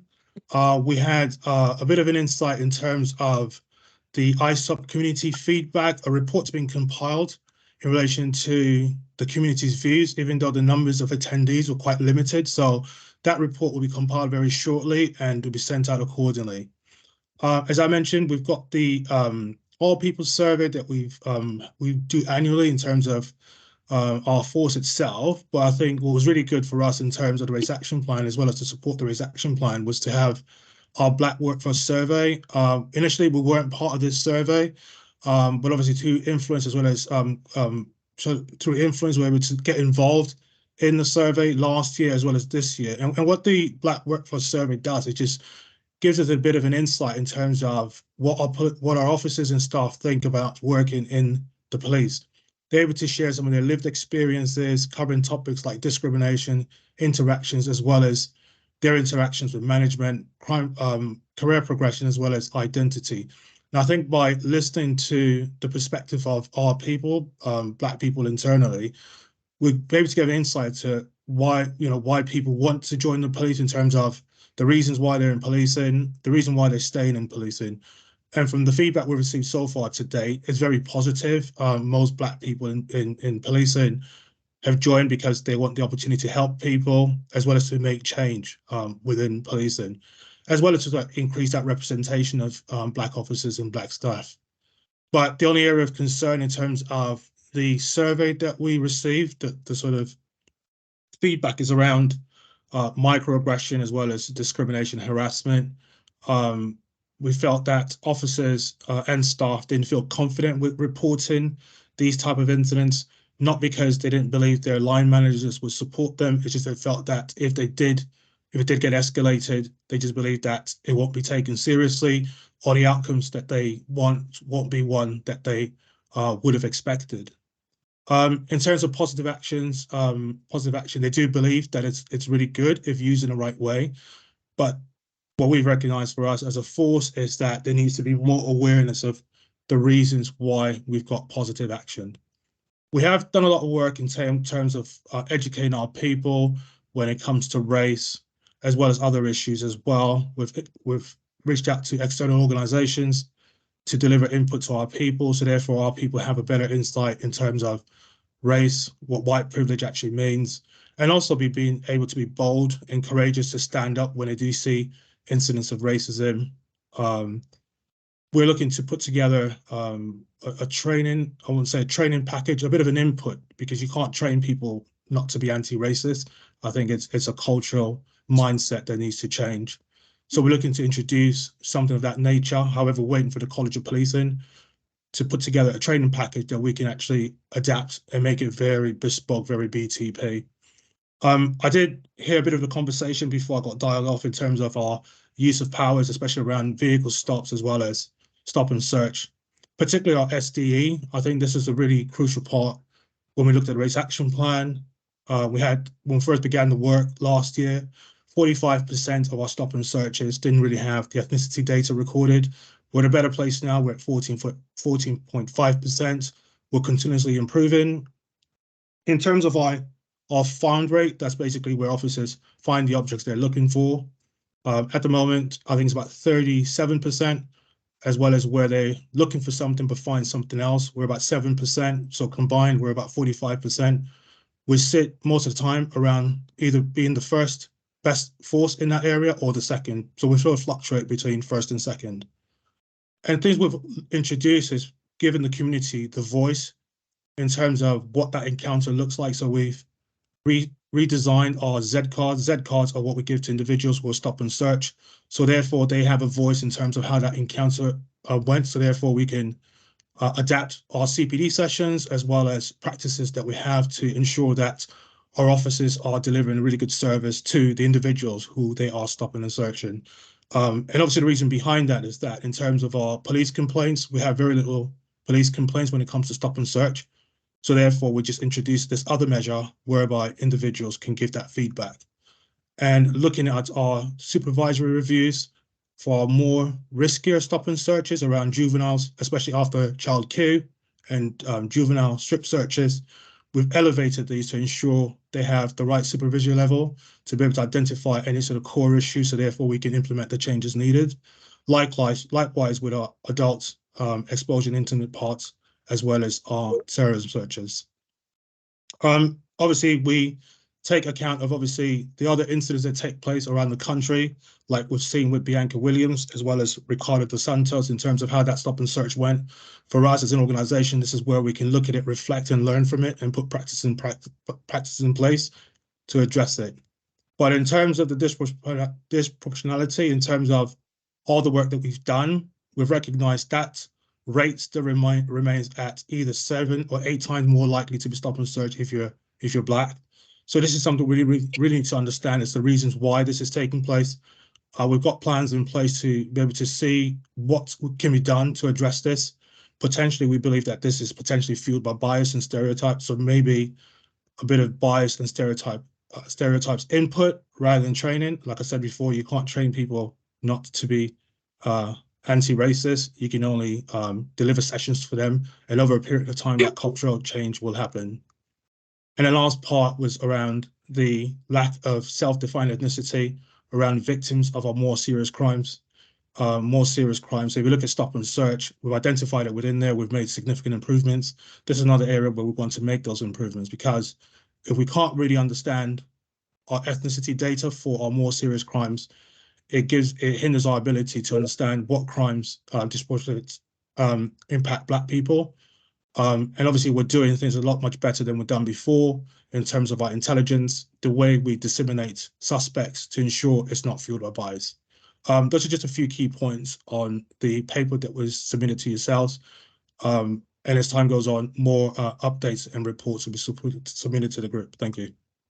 Thanks, Rob. That was very helpful. Does anybody have any questions or points? Ian? So it was just one final thing for me, Chair. Others have and others have rightly noted the risks at the end of the paper. The very last sentence there talks about the absence of a dedicated leadership role in addressing hate crimes may impede progress in effectively tackling crimes that disproportionately affect the Black community. Is that of the risks? But the other risks are about data, which is hard to collect. That of the risk seems easy to solve. So is it being solved? Would we have a plan for who's going to take over the portfolio on race crime? Karen, you've got your hand up. Thanks, Chair. It was just a quick point to add to Rob's, really, which is you won't always see the outcomes. I know, as Kate said, you'll see lots of data. That data is very slow to change. But just as a quick example for this group, we dialed into Paul Fennell's work stream on the Race Action Plan yesterday, and he just described something that I think it just illuminates how it is being used and the changes that are made. Paul Fennell and his team will put out the top 10 named suspects. And what there isn't in place or wasn't in place before that is a check for unconscious bias that might be in there, and the people that will go out on that top 10 named suspects. Paul, doing this work now with the Police Race Action Plan, stopped that going out as it was because he was concerned with some potential bias that was in there, and has made some changes and will put some gatekeeping in place to make sure that we do put some checks in place before those things go out. So it was just an example of how actually you might not see it in the data, but there are some practical examples of where the Race Action Plan is making some changes now. Thank you. Thanks. What I'll do, I'm conscious of time, colleagues. I want to give our thanks to Karen, to Rob, and to Kate for the work. It's clear that a lot is being done, but it's also clear that a lot more needs to be done, and we look forward to further reports on your progress. But thanks for your efforts so far, guys. Thank you. Thank you. In your financial pressures, remuneration review on your settlement. This you, Sarah? It is. Thanks, Chair. So the next 3 papers talk to as a general resolution of in-year pressures looking about 23-24 at the moment. The first paper is related to the police remuneration review body settlement for 23 and into 24. This is around how the authority decides to permanently fund the incremental cost of this settlement. So within the budget for 23-24, there was an assumed 4% increase in pay. The settlement announced was 7%. So that incremental cost of £5 million is currently being incurred, yet we don't have the funding for it. So I'll take the paper as read and happy to take any questions. But ultimately, I am proposing that members approve that we charge out the incremental part year impact. Obviously, it's only for part of the 23-24 financial year to industry within our 24-25 charges. This is one of 3 items that will have an impact on next year's charges. Thanks, Sarah. Any comments, any points? Can I just ask one question? On 4.3, you talk about BFT providing additional budget cover. What more is that? That's right. So it's more to do with timing because ultimately this is revenue, so Ardell cost. So essentially what I'm saying here is that DFT are in support of us charging out this amount to industry because we will recover the income or the cash next year, but the cost has been incurred this year. We've been working with DFT to make sure that they're comfortable with that. Ultimately, if we agree to charge it out, we can accrue the income. So effectively, there's not really an impact for this year in terms of our budget. So from an accounting, so the cost, what they say is charge it out. It will go through in 24. And it's a timing of cash as well. Yeah, fine, that's fine. Anybody else? Are we content to approve the proposal in 10.1? Oh, sorry, Rachel. Sorry, just to say it would be remiss of me with the staff associations in the room not to say that a decision was taken not to match the Met, who increased London weighting by £1,000. That was a voluntary part of discretionary part of the police pay review body recommendations, and it would have cost us 2.7 million. We decided it wasn't affordable, but we were given permission by the committee to come back if we have any evidence that it impacts turnover in London or more people leave or etc. And I know that very much the Federation and superintendents are still very focused on whether we review this decision in the future. So I just wanted to note it for this meeting. Thank you, Rachel. Are we content to approve the paper as is? Thank you. Paper approved. So the next paper relates to the forecast overspend that we are expecting for 23-24, and that amounts at the moment to £8.5 million. That is excluding the amount of £5 million I've just referred to. I won't go into the detail, but happy to take questions on the reasons for this overspend. I think it's been well discussed, but happy to take any questions on that, and also BTP's efforts to manage that overspend. But it's definitely fair to say that now is has a degree of certainty around where we're going to land at the end of the year. We are going to talk about the charges for next year, and I'm also talking as part of these papers of other things that have happened this year that will impact next year's charges. Therefore, our focus for permanently funding this overspend has turned to reserves.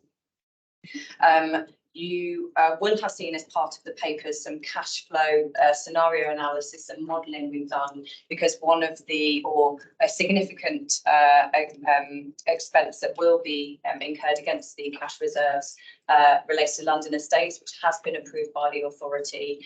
Currently an amount of approximately £13 million has been approved. There are a couple of outstanding items that may well take that to £15 million, and we have modelled up to £18 million. Obviously, there is a significant focus on managing those costs, but we were looking at worst case scenarios.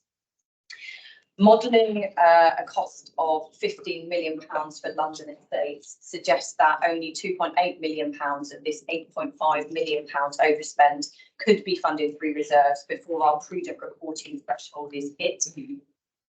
That would be hit in 27-28. If we modelled an £18 million spend, it does suggest that we would hit the prudent reporting threshold far earlier than that. So key is to manage estates costs. So I am proposing that members approve that the up to £8.5 million. Obviously, there is a continued focus on managing that overspend and hopefully bringing that down if that's possible. Up to £8.5 million is permanently drawn down from cash reserves to fund this overspend. There is a risk to the cash flow, and it does mean that some of the items we've seen, unexpected items, for example, Operation Overhand, our ability to manage those in year will be really quite limited. The other thing it means is that timing of our cash receipts, so for example, our TfL income, who are a significant funder for us, has to be on time, and we can't see some of the delays that we've seen in the past. That then comes to us having early discussions with TfL on the budget to try to agree and ensure that POs, invoicing and cash is received on time. But there is a risk around the cash flow. I am saying here that at the moment, all things being considered, the prudent reporting threshold would be hit in 27-28. So good forecasting, good financial management should allow us to manage that and ensure that that doesn't happen. Happy to take questions on that. Questions or points, Kenna? In terms of giving some context of the £8.5 million overspend this year, I think when we approved the MTFP last year with the 4.5% increase in charges, there was a £4 million risk at the time, £4 million risk on expenditure at the time. Yeah. But we've ended up, we think, with £8.5 million. What are the main differences between the risk that was identified and where we now are? So, I mean, I will invite BTP to add some detail. Essentially, you're absolutely right. So 4.5% increase last year. I think when we talk about the MTFP, there's a recognition that that was probably a little bit too low. The 4 million sat outside of that was taken at risk. In the past, we've obviously seen that BTP have underspent on pay and managed to manage some of these pressures. But within that hasn't happened this year. Therefore, that 4 million has still sat. The additional 4 million relates to additional pressures that COG had hoped to manage sort of post MTFP agreement. But Steph, would you like to add anything? I mean, you've almost entirely covered sorry. what I was going to, but we just didn't give ourselves that space when we were funded almost to precisely the plans we had to bring people in. When you're building realistic, so we didn't have the underspend that we were anticipating, and we actually had vacancies in the wrong places than we expected them to be as well, which exacerbated that when they were in funded areas. Overtime is the other factor that was overspent quite significantly against what we'd planned to. So we've tried to capture the recurring aspects of that and some of the learning from it when building into next year's MTFP to make sure we've got enough flexibility throughout the year. But it was just not giving ourselves enough space. Actually, the additional COG pressures, we haven't overspent significantly on. If that was just the extra 4 million, then that would be much easier to manage. It's the overtime, the people pressures, and everything else that's happening. Anybody else? Andy? I think just because of the way paragraph 2.2 is written and listening to what you said, Steph, vacancy's not in the right place. I mean, was budget, and then we're saying in the third bullet there, this was to cover vacancies in the establishment. So in other words, never big enough budget, you couldn't recruit, therefore you worked lots of overtime, which is almost, you know, if you think about that in context, you're just saying, well, we didn't give us enough money for that, so we've incurred lots of overtime that we weren't budgeting for. So it's quite a dangerous thing to write down. I don't know whether you're earlier point there about vacancies weren't in the right place or something which encouraged the overtime. Because otherwise, we're just saying, well, you know, they've got money for people, so we just work some overtime. So I think it's the vacancies we ended up having a significant difficulty recruiting in London, which meant that a lot of them did fall in TfL. ultimately we do have crime, you know, that is the concentration of our crime. So that is where we need people. What we did partway through the year in reassigning more proportionately from TOC to TFL where that could be justified. That did help with that from a financial perspective, but the crime was still there. And we know that when we've done the modelling through the CPT, when you look at proactivity in London and in B division, it is far lower than it is in C and D. So that explains the pressure, but there's performance as well. So is overtime inevitable? Not entirely, but it's a really difficult thing to forecast. Yes, just going to 3.1, where you talk of the DFT and the forecast don't spend, just the latter half of that, you talk about serious consideration being made to the request part of supplement, and then he goes, it is likely that an agreement to provide the investigation budget will come with certain conditions from DFT around financial management going forward. I wonder if you could just expand and let us understand fully what this additional rigor means. Yeah. So actually, and I think Robert might have crept in after we've done all the introduction. So we've also got Robert Sanford, who is part of our sponsor team at DFT. So DFT have signalled that they will provide the additional budget cover, which we do need, again, just in terms of balancing costs and income or funding. But it is coming with certain things that the authority need to write back, acknowledge and agree to. And the first one is that there will be no similar issues in 24-25. So this isn't an issue that is going to continue. It's a one-off and we won't see a repeat. The second is that DFT now require more granular reporting from BCPA and BTP from P1 of next year. More transparency and want to see more detail from us. And the third is that BTP need to limit the over programming that they have going into the year, so that we don't see some of the issues that we've seen where ultimately there are too many things to do, too much cost to be incurred compared to the budget that we have. I make a point, colleagues, that going forward with this, given the situation of the likely wider scenario, that the authority is going to have to review exactly how it monitors the force expenditure and how the management of the BTP fund in terms of funding the forces.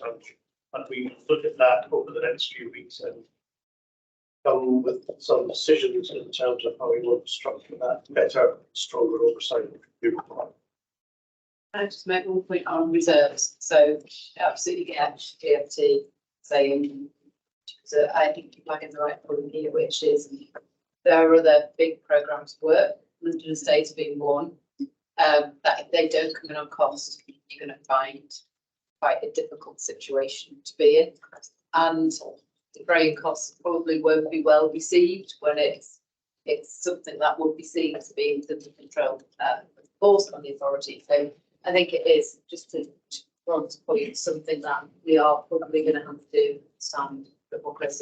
I'd have to recuse myself because we did say because we all know why, but I'm sure my colleagues would be happy to make sure that we don't end up with scope creep and cost. It's actually imperative. Ultimately, there's been an ambition from the authority to wind down some of these reserves. This does it. So there is no more. I will say that on page depends, I guess I've got 88, but ultimately it's the appendix to the cash flow scenarios which outlines the current reserves policy. Audit committee visited at this time, and I think notes that as part of a readout of audit committee that again that was endorsed. There is a reason that money is held. We don't want to be in a position where we can't pay the workforce, and so we must manage to that. And as you say, London Estates is significant. Although we've modelled up to 18, I'd like to see it below 15. Can I, I'm conscious of time, colleagues, can I take it that we approve the recommendation in the paper that up to 8.5 million is covered in the way described? And could I also add to that that we Make note that the authority is going to consider ways of more closely monitoring budget spend in the coming months and years to make sure we do not get into this position again. We'll come back with some proposals there too. Okay, thank you very much. Back pay, Sarah, still you? So this is the third and final paper relating to in-year. This one does have an impact on charges for next year. So again, I will take the paper as read in terms of understanding the background. But ultimately, this paper is proposing that we charge out around 240k. I say around because ultimately it will depend on identification of individuals who can make this payment to. Next year, as part of the 24-25 charges related to back pay of London allowance during maternity leave, the 240k is the difference between 2021 up to 2015. So the court decision required back pay to 2021. Members of the authority have approved that payment should be made back to 2015, which is the statute of limitation period. I will note that any approval is subject to approval being received by Treasury because this is a special payment, and there is also argument that the payment is novel and contentious. And so a submission will be made this week into Treasury for that approval. And so we will only be able to charge out and provide for those costs this year should they not be paid if we get that approval. Stuart. Just a quick one. Obviously, the Chief Constable's view, as in the paper, was that it could be novel or contentious. Was advice sought before a letter was prepared to the Treasury? Because as we stand now, there's no definitive position as to whether it is ultra virus / novel and contentious. But presumably, it's gone to the Treasury on the basis that it is. So it's going to the Treasury, certainly on the basis that it's a special payment. The Chief Constable's view is that it's novel and contentious.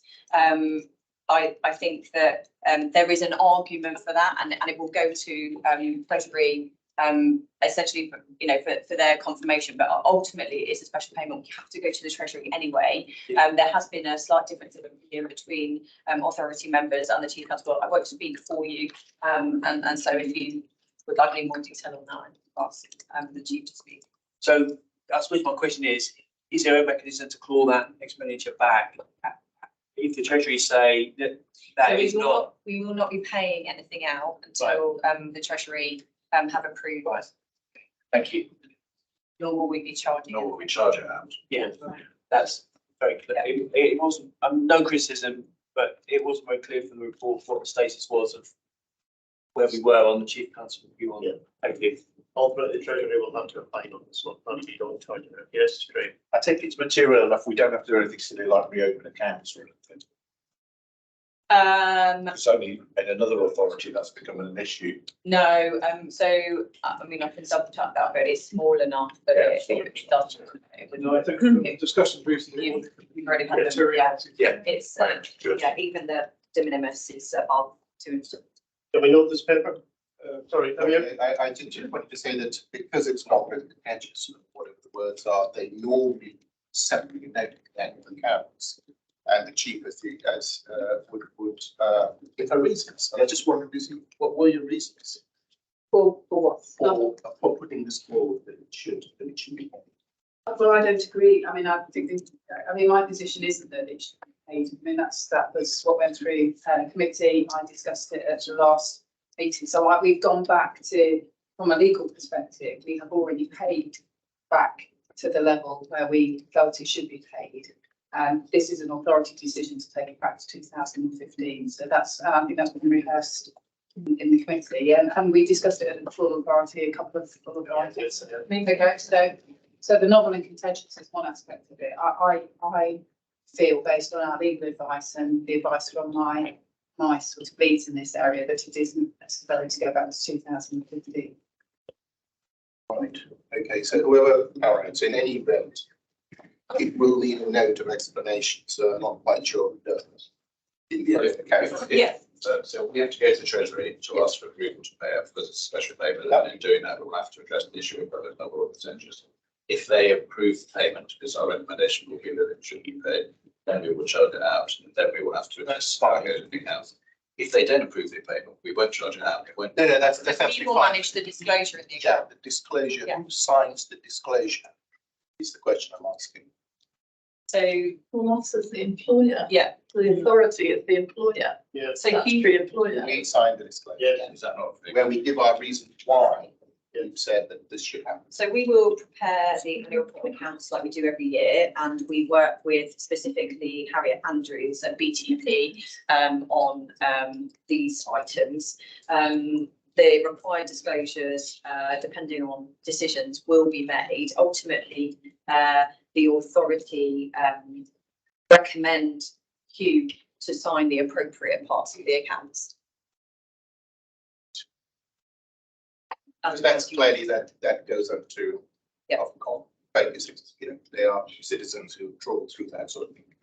What's the sort of The authority will have plenty of time and multiple occasions to review the disclosures.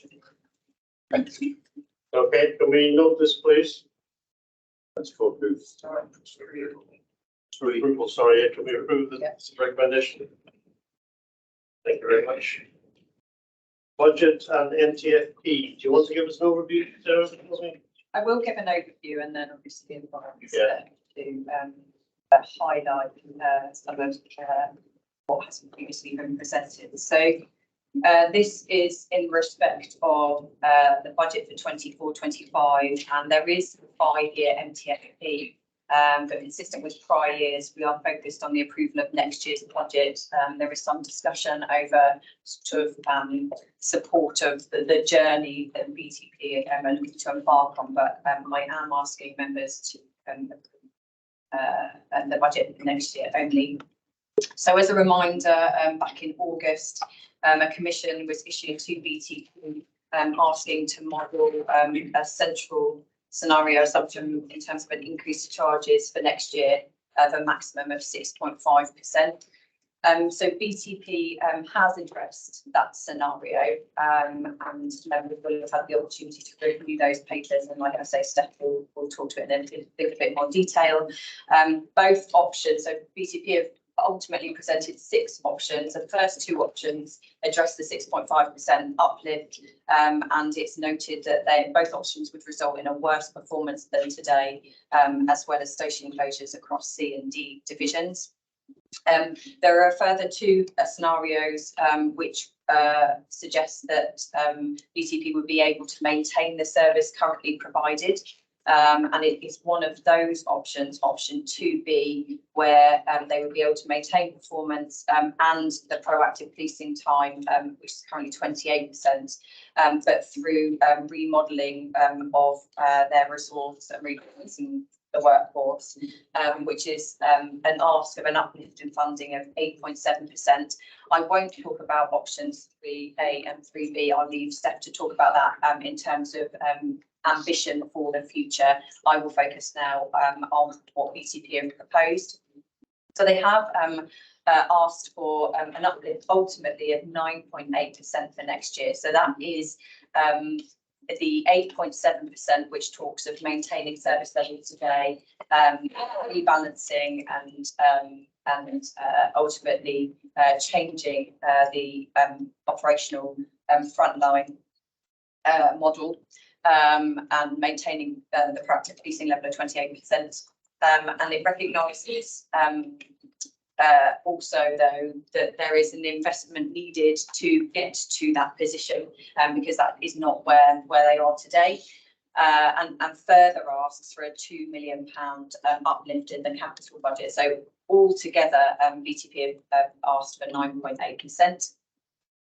Just talking about the capital budget for a moment, so that has historically remained at 12.1% for quite a long time now, certainly as long as I've been here, the last 5.5 years. In the last couple of years, we have seen a very, very small uplift of 900k, but ultimately that budget, in terms of it staying as it is just buying less and less each year. I am suggesting that the authority do support that increase in budget, but how that happens, I'll come to in a moment. It's also worth noting that a force on the move, whereas previously is sort of sat outside the core MTFP numbers, now is fully absorbed within the budget in the MTFP. So savings of £3.5 million for next year are expected to be reinvested, and that is expected to increase up to £3.8 million from 24-25 onwards. There is a plan for that reinvestment, but I think there's some further work to do on the benefits that will come from those investments and the narrative around that in terms of how we can explain that to industry.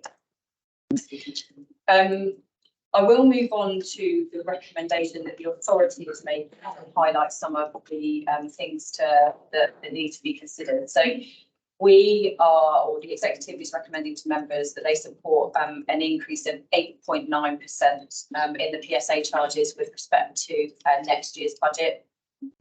That does support the model that BTP have proposed, but only with a small uplift of 0.2% towards the identified cost of moving to that model in 24-25.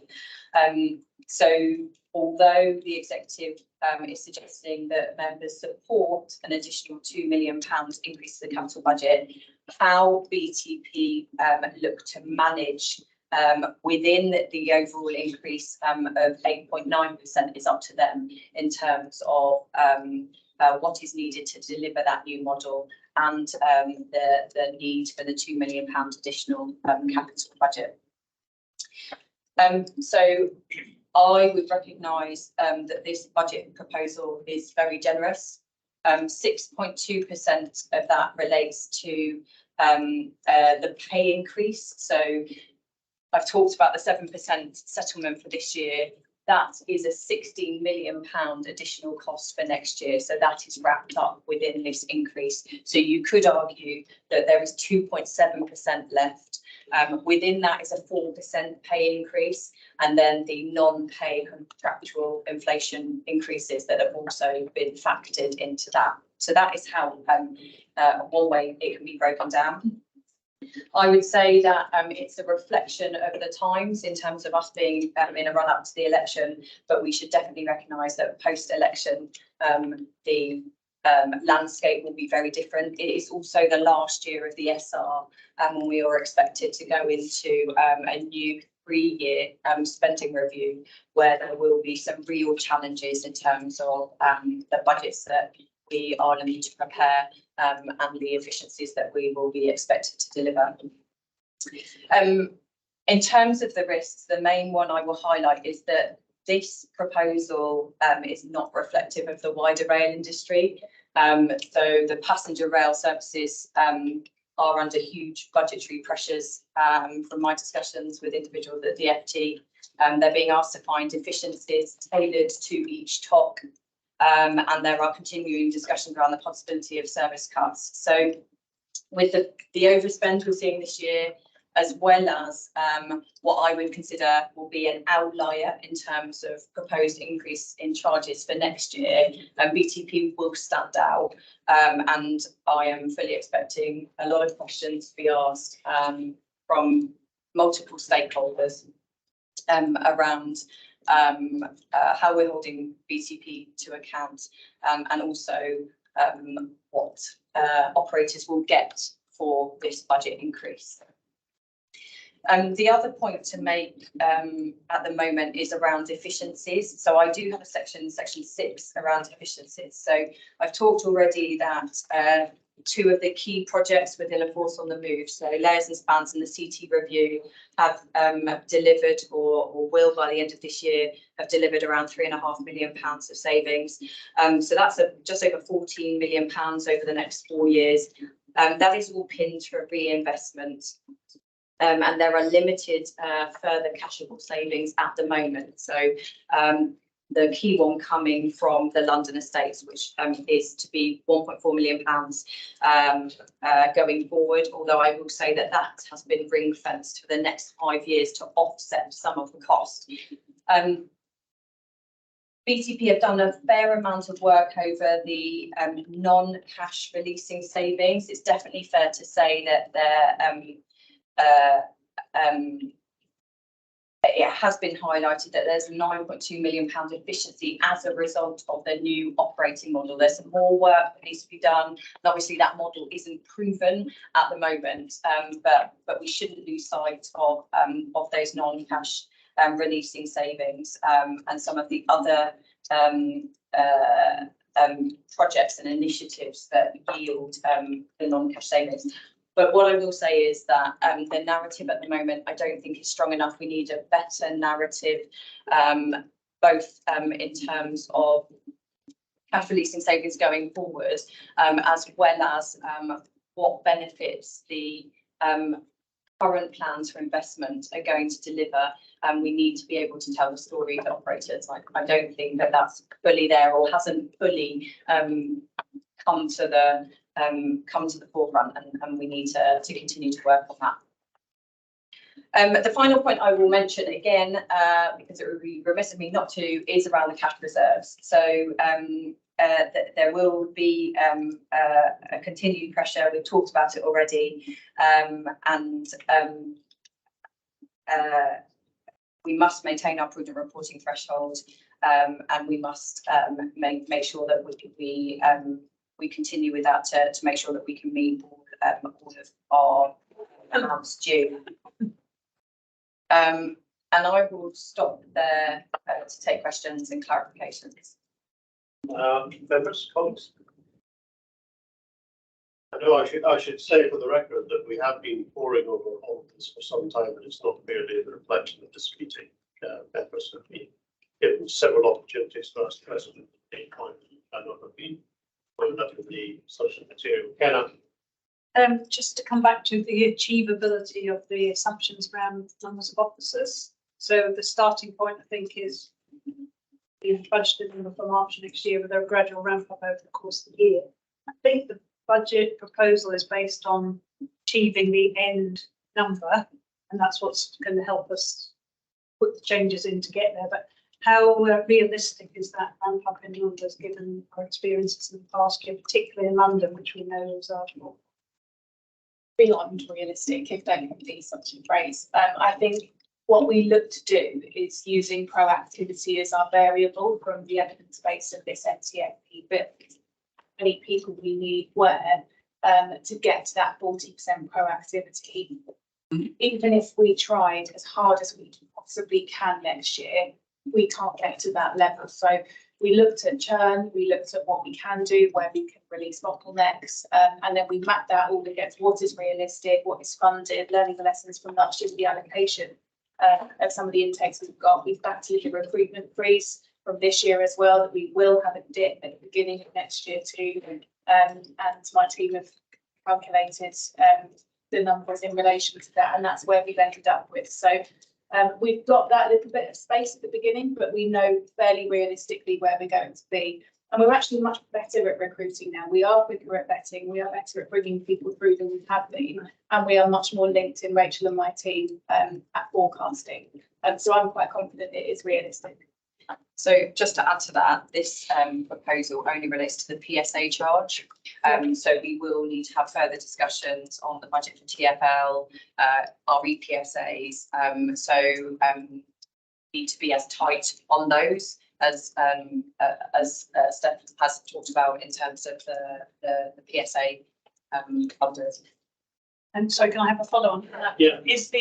Given that we understand that agreeing the budget with TfL particularly is going to be very difficult, and I guess quite protracted probably. If we get to the beginning of the year and we haven't achieved an agreement on the budget, what happens then? Presumably we cannot staff at a level beyond that we're contracted. So do we have to reduce numbers? Typically, you're right, it is a long process. Typically, you know, we have the workforce in place, and they continue. Where we get to, or where we've been at previously, is we've come to an agreement in terms of TfL or agreeing a PO and an invoice to make sure that there is some income coming in, but the work continues, and reporting and forecasting continues throughout the year to make sure that the numbers are trued up. But we would start the year with what we end the year this year. Right, so we don't have any step change at the beginning of the year.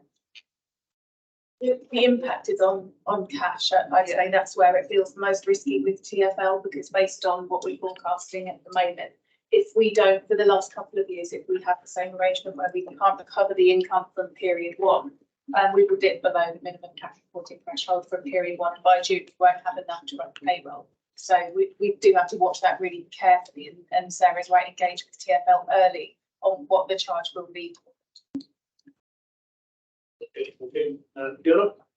Well, I'm not getting through TfL Pro with a few ones. And one thing I would say, that maybe it's a question for our DFT colleague, is the rail industry are not yet sure what the fare increase will be. We are hearing, I think it's not a hidden secret, that it's certainly below the amount we're going to be requesting. The Secretary of State's gone out very publicly and said that the rail industry is getting too much subsidy from the taxpayer and therefore needs to reduce its cost. And yet we're going to go along and say, well, this is all very nice, but we're going to increase. And the piece I'm going to say publicly is I wouldn't underestimate, particularly for the operators that don't get any cash from GFT, just how difficult that will be, especially if you're open access operators. Who aren't receiving funding and are operating that way. And I think everybody agrees, you know, that the work that is done by the court, today with short presentation, but all is absolutely fundamental. But I think the DFT need to come through with some more sustainable models of funding, potentially, if this is what they want to be able to deliver, because just passing costs on to bodies that are probably going to be looking at potentially service reduction with all of the revenues cut onto them is not sustainable longer term. So I can see the colleague from GFT is nodding, but I just, you know, there's got to be a better way, because, you know, some of the costs that have been incurred are a result generally of policing going up, and I think that an industry that's under real time pressures being able to fund that just continually will result in real tension and turmoil. Does DFT wish to say anything or remain inscrutable? I mean, I agree that's a conversation that I need to have with my passenger services colleagues is about that very impact. So it's something that I am talking about with them. Just look at that conversation is happening. I look forward to an update. I'm sure you'll give us one at the next meeting. Yeah. Chair, it might want you to be saying comments and thinking ahead. This is as a 1-year budget, as a 5-year plan. I look at scenario 2 with some trepidation, and I wonder what the process, as a new boy, what the process is for the force coming forward with cash release and savings, certainly from 25-26, that will help with those lines on the cash flow charts to keep us above the yellow line. And I say that in thinking, well, if we don't release cash, you don't build it up in future years. 27, 28 doesn't look nice. But also bearing in mind what Fiona's been saying about paying elsewhere, we should be showing that this is an efficient organisation that is thinking based on cash. So what's the process for that coming back to us within the 5-year plan? Anything? So I suppose, like, from an efficiency perspective, it's the build that we're looking at with the capital and the revenue portfolio is it doesn't feel like we're investing enough in those discretionary areas that could drive out cash releasing savings. And I accept at the moment we've made the choice to reinvest in proactivity, productivity, or effectiveness because we're trying to move to that 40% proactivity and ultimately improve performance. That is a choice. We can look at some of the monetizable savings and make a different choice around releasing cash. But what we're not able to do at the moment with the amount we have to invest in change is do much more than replace what we've got.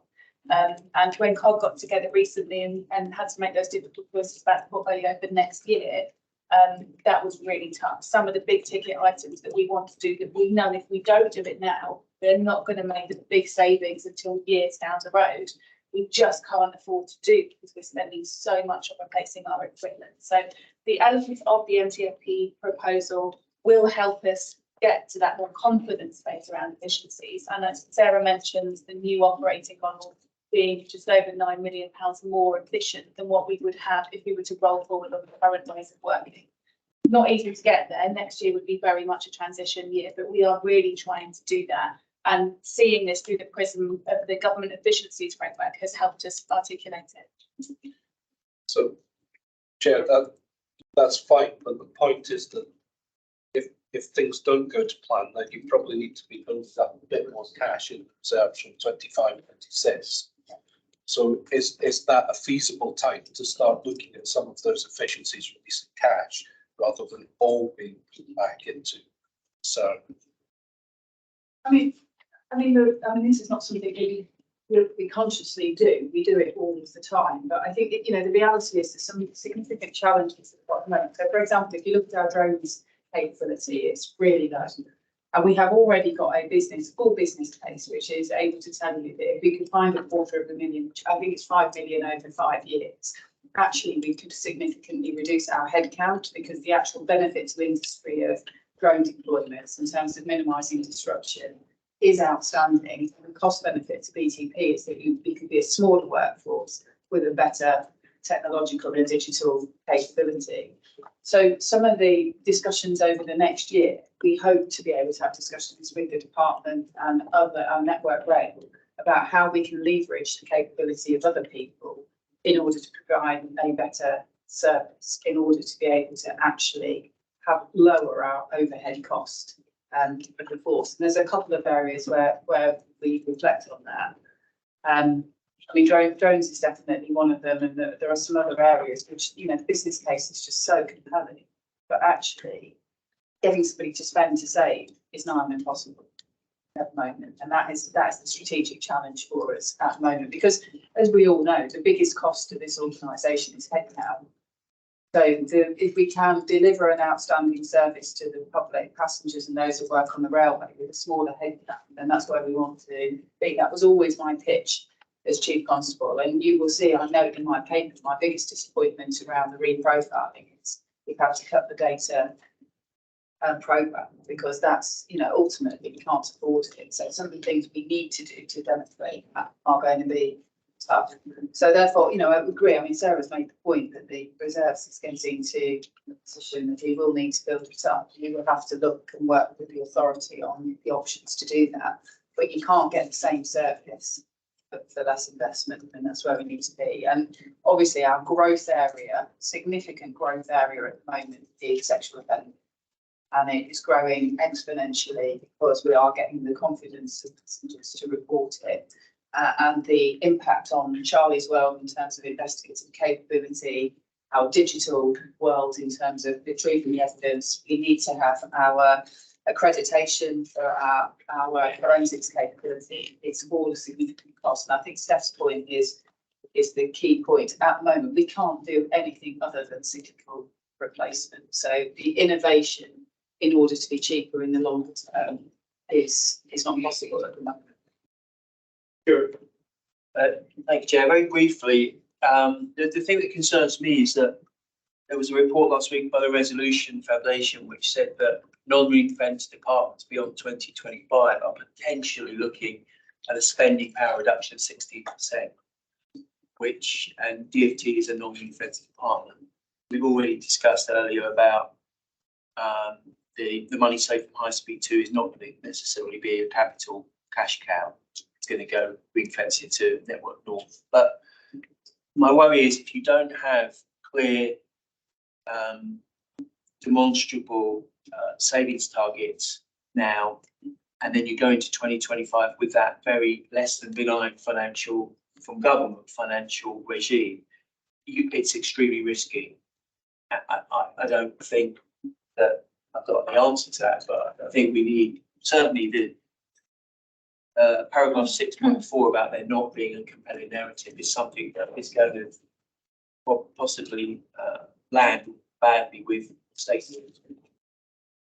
I mean, if I can say, we have a slightly different perspective on our efficiencies and our abilities in terms of our narrative.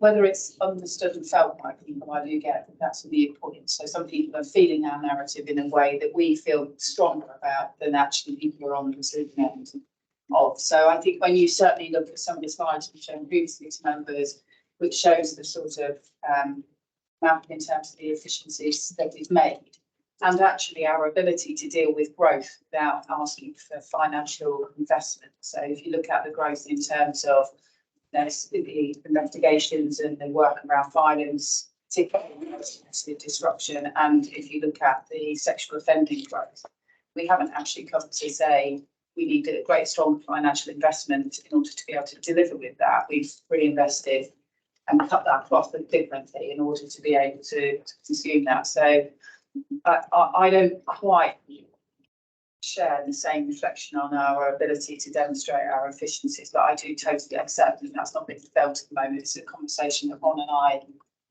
have had, and you know, you'll remember some of the material that we're sending out in relation to our sort of efficiency programme.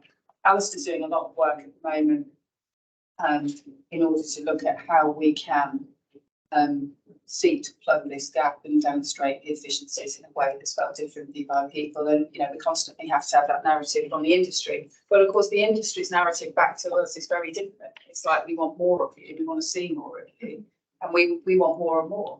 And that's, you know, certainly if I speak to the unions in terms of what staff need, in terms of reassurance to work on the network, it's greater visibility of BTP and faster and timely investigative outcomes to reach conclusion at court. And the simple fact is that requires people, or it requires a much better technological capability, and it requires funding. Otherwise, you know, what we pitched for from an evidence base is that we can get 28% productivity with our full bid, recognising that, you know, that's not being proposed by the executive to fund that. So therefore, we're still going to have to make some choices, even with the settlement as it's being proposed. Anybody, anything else, Andy? Yeah, I mean, I understand what you say, Chief, and you're right. I remember what a shareholder said to me once. She said, okay, what are you going to be making? Because the efficiency achievements that have gone by, that's great. Now we're here today. The new work that's been done on the new model, I've looked at that, it's very good. It's more to do, I still think it's a big step forward, as you said in your paper. And of course, that's not going to affect next year, even though we need to spend money. It's the following year. So the only thing we're left with is we go and try to sell it pitch next year. It's a force on the move which predates that, where the simple position from the industry is going to be, well, if you make some savings, then let's have them rather than charge me some more. So, I mean, just thinking, because we're going to have to go forward with a number to them fairly soon, so we can't carry on with that. Can you just remind me, how much did you say if the next year's increase was really just a continuation? Was it 6.2? The pay increase. Yeah. Yes, 6.2%. So of what you're proposing now as the number, a lot of that's swallowed up there. So part of the sales pitch is, well, actually it's not really an increase, that's history continuing to sell. But we've got to, I mean, we have got to get a narrative together, because it would be terribly easy to balance what's in front of us now. That's my concern. Can I go to Craig and then? Just a couple of minutes. So I think we've got to acknowledge we are picking up some legacy costs, all of us here. You know, I don't like the phrase fixing the fundamentals, it's a chosen one, but we are picking up. So the buildings work and you know, this building we're sitting in, in an ideal world, in a better planned world, 5 years ago, there would be a solution. We wouldn't now be having this forced into a budget. It's not dissimilar to lots of police and crime commissioners sitting facing this at the moment. In our tech space, dare I say it, we've done a lot of care and maintenance rather than fixing things. And we're now picking up the legacy of fixing these. But I think, Stuart, it is a really strong and good caution. I think we do whatever we decide today, and I would support what we're deciding today. We have to do it with the realism. We might have to suddenly tack very, very sharply next year, whether we want to or not. But I think, as the chief has said, that probably means we'd have to raise cash. We'd have to think about what services we cut to people. Because I think, you know, I've seen those public sector things. It looks, on the face of it, tougher than austerity was last time for non-protected departments. So we do it with a sort of an open mind. Okay, thank you, Pastor. Charlie's Just very quickly, Sheriff, on that. I mean, I think Sarah's made the point that we have substantial around capital investment for, well, as long as I've been there, so at the same time. And part of that investor savings is what actually generates it. I think a control room, AI, drones, we've already spoken about, all the things that actually allow you to use headcount, but yet maintain or increase efficiency, all require quite significant capital investment. All we've seen really over the last 5 or 6 years is our capital pound being eroded by inflation. So actually, we're not even standing still. We're actually buying less than we were 5 years ago. So, you know, unless we can generate that, and I have literally been with my big involved to all sorts of government departments for this fund and that fund, just trying to find ways to generate that cash. You know, the bill for replacing some of the 60B is in the tens of millions. But actually, the benefits you get from that operations, facial recognition, those sorts of technologies are coming on stream, are limitless. You can't do that unless you're actually going to have money. So, in terms of, I guess, some greater foresight by government in terms of how we invest in some of those technologies at a global level, I think we are consistently going to have this conversation with it. So it goes to Craig's point. You know, the states is the same as well.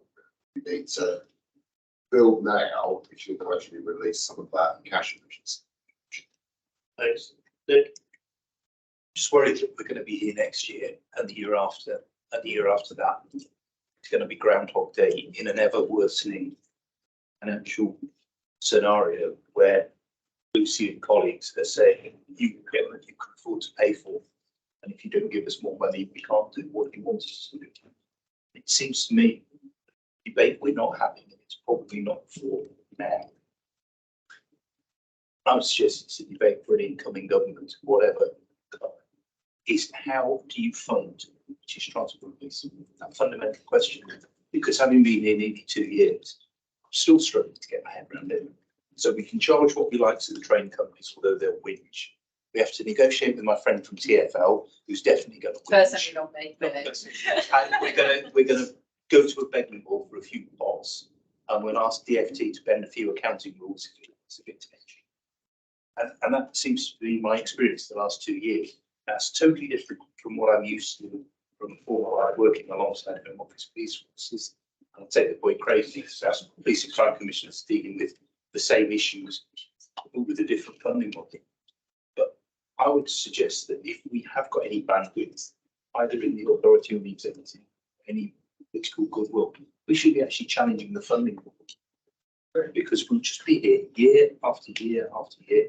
And even if the likes of Fiona and I have been in 2 years get an extension, I guess it won't be fixed by the time we've gone through our extension. So it seems to me that we ought to broaden the debate. And just to pick on, I mean, that is a challenge. You've got an industry that's getting its cost pushed down.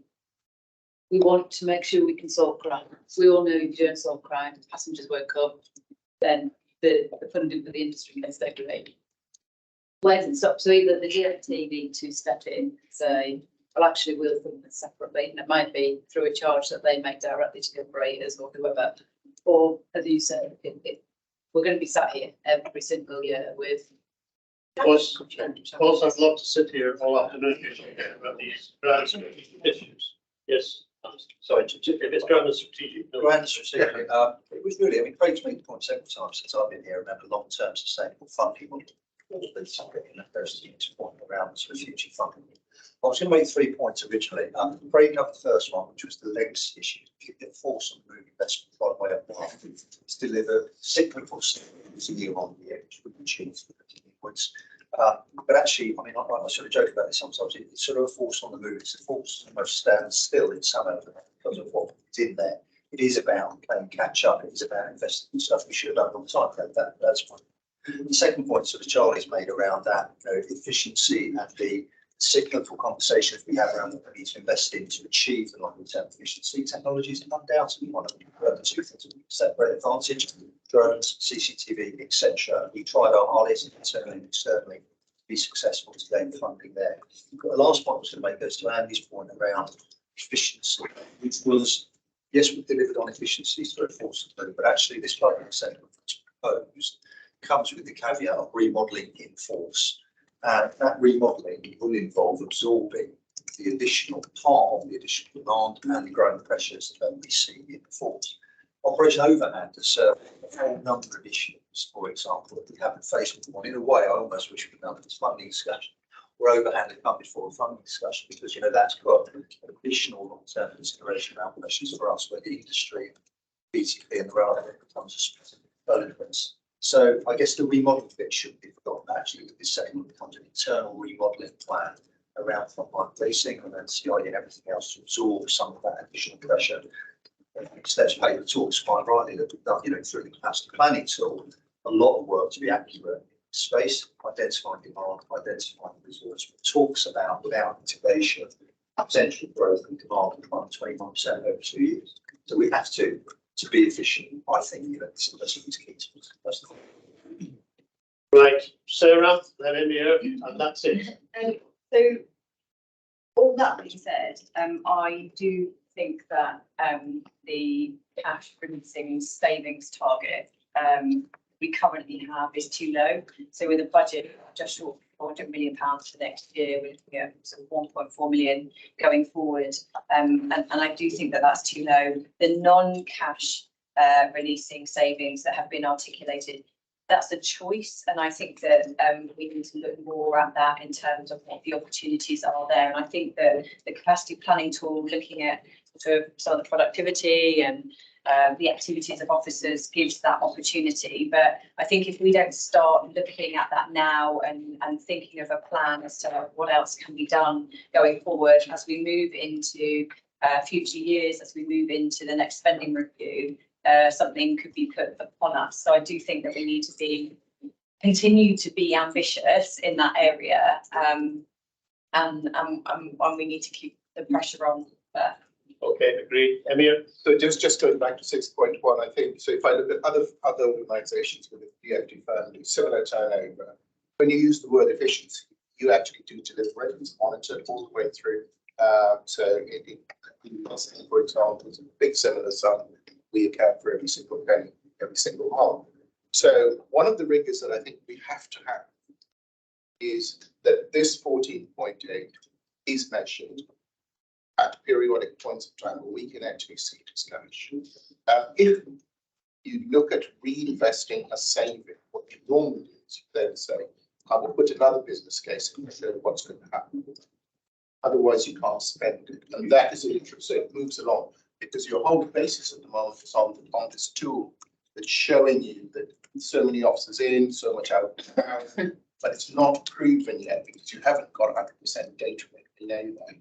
It's picking up 70% of that, which is a level of risk that we've got to take. So what I'm suggesting is that we find a way to monitor that and see what else happens in time. The only thing I say on the tool in here is been signing off budgets for years without any data. So I do think that I would really encourage everybody, you know, there's a lot of policing experience in this room. And I think, you know, for years and years, you know, we have almost had a bit of a finger in the air in terms of what productivity that we want. And I think this, for me, fantastic tool. And we should take a degree of confidence from it in terms of how we based in an evidence-based propose to you as to, in terms of providing the service that we've committed to the public, you know, we've said this is what it requires. And I understand, you know, how people may well feel that that's generous, but I would flip it and say, actually, it is generous, because what you are doing and what we are all doing is saying that we need to give this service to those that work on the railway and passengers. And actually the tool is giving us very strong evidence base to say why we need the investment that we've got. And I think previously we've all in our careers, we've all agreed it because it's our professional judgment, whereas actually we've got some evidence base. We will continue to work to refine the accuracy on it. And I did just say to Ron, I do feel this year, I do want to thank Steph and Richard's online as well, but Steph and the team for the work that I have never seen such a strong evidence-based case put forward for financial investment in policing in my career. And also I feel that the relationship in terms of discussions with BTP has been certainly the most productive and professional that I've seen since I've been here. But obviously, you know, we accept that, you know, it's the authority's decision that you're going to make, and we will have to cut the cloth on the service that I'm calling it. All right, I'm going to close this down. Conscious, as I've said, there's been considerable debate about all of this in the background to it, not just in this meeting. And I'm going formally to propose to members that we approve BTPA budget for 24-25 based on an 8.9 increase in PSA charges. Point one, and secondly, that we approve a mandate to the force of the executive to go away and consider how best to articulate savings and the presentation and use of savings across the force, so that we can be sure we have a very firm and capable handle on those things. Are we content? Agreed. So sorry, Roger, just to comply with our act, there should be a vote, so can just check that members are. Alistair, sorry. To comply with the act, there needs to be a vote to set the budget, so can I check that members are unanimous? I think we'll pass that as unanimous. Thank you very much, Alistair. BTPA budget? Yep, so taking it down a few £1 million, I'm just proposing here the BTPA, so the executive and member budget for next year.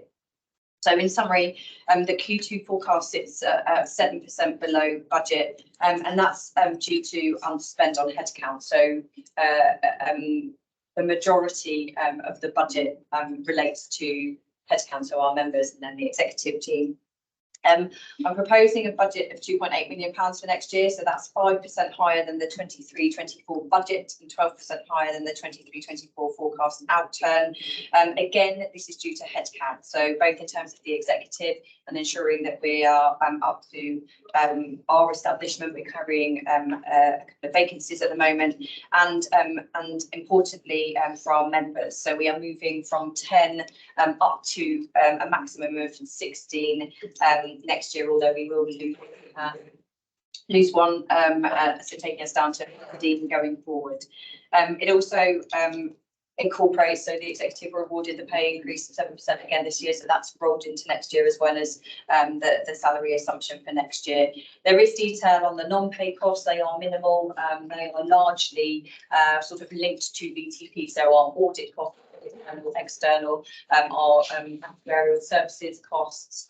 There's a small amount there for consultancy, because in the past we have used consultants, and our spend on travel. So obviously with members travelling, and with us having the ambition again to continue with moving around to host our authority meetings, incorporated assumptions around and travel and subsistence costs. Thanks very much, Sarah. Any points or questions before I put this to vote? Are we content to approve the budget for 24-25 for the BTPA as recommended by Sarah's paper? Yes. Thank you very much. Cost allocation model. Sarah, this is a busy day for you. So this paper was also presented to Strategy and Planning Committee. There have been no changes in the intervening period. This provides an update to members on where we are with the proposal to introduce a new charging methodology and also the suggested next steps, which we are working hard on. So to bring members up to date, we did carry out a consultation with stakeholders. That ended on the 7th of November. During that time, we held 2 town halls. I'd say overall our engagement was lower than we would have liked, but we did have reasonable attendance at the second town hall. We did receive a number of formal replies, but notably we did have 6 stating that they were not supportive of the proposed option. I'd say overwhelmingly the biggest comment we got was that stakeholders want to see examples of numbers and how the new model will impact them. That is challenging because we have talked previously around the volatility of the old model, and so in terms of providing numbers, you know, if we're suggesting that a charge might go up by 20%, you don't know whether the old model might have suggested that it had gone up by 30%. So we are looking at that. We do think at this time that we will be able to release some numbers which are meaningful to them. Should we do that, we will invite further comments back by a certain date to ensure that the consultation does remain meaningful. So that's our current plan. I would say in terms of feasibility as to whether we can introduce this model by the end of March, at this point I think it is still feasible. We need to work with DfT to help manage the impact of introducing that new model and the costs for operators, but it doesn't just impact DfT operators, it obviously impacts everybody. But at some point we will need to take a call because we only have one key person from the executive working on this, and should we not be able to move forward with this model for this year, we will need to run the current model. We've already talked about the importance of collecting cash on time, so we do have a definitive date when we need to ensure that the direct debit mandates go out to collect the cash. So we will bring an update to members when we're a bit clearer. Thanks, Sarah. Can I just make one point on this, which is I think we are walking into a bit of a very challenging comms period, which is we want to significantly increase charges. And by the way, we're changing models. I'm not sure that I would be doing this right now. I know we talked previously, but I think that it's going to be very difficult to explain, especially there will be one of you losers, there always are. If you're a loser, and then we go, oh, and by the way, you're not just losing that, you're doing this as well. I think I would just be really, really cautious about that. So we're really mindful of that. That was discussed at Strategy and Planning Committee. It's definitely an argument not to introduce it this year. We do still want to push ahead because everything takes time. It will take time for this to go fully through. I'm not saying it, but it's definitely an argument not to introduce it this year. I mean, I bet we won't be able to do it, but I would support that. Just because colleagues from the DfT, this was first raised, I was a top ND for 20 years. And this is more than a decade old. Yeah. The industry requesting the authority to look at the model again. I've gone through designing it, and simplicity is what we want. Collaboration is good.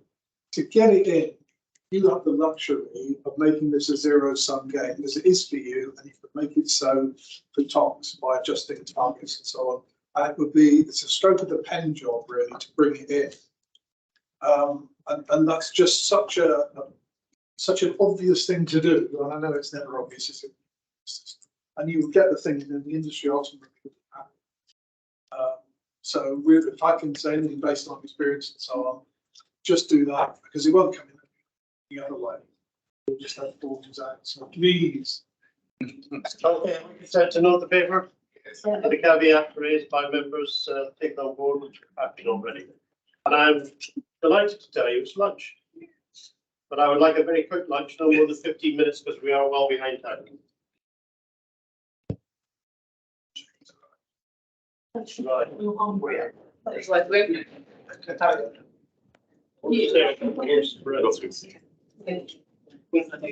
Yes, that's right. Yeah.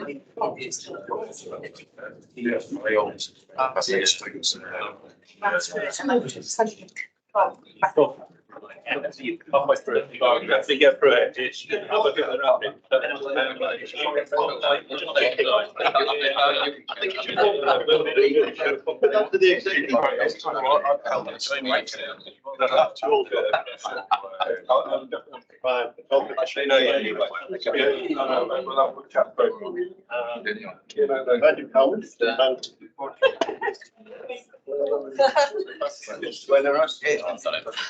We just read up a bit. You don't realise it. And it's never good. It's never good. At the same time, The speed of the turnaround. Oh, Thank you. No, it looks like, well, it looks like the refunds are 2%. Yeah.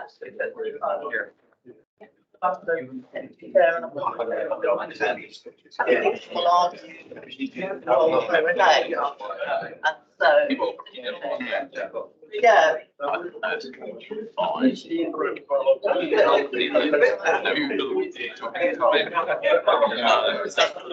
Yeah. So. That way you, everyone, like PowerPoint. You get like a ghost announcement. You're quite good.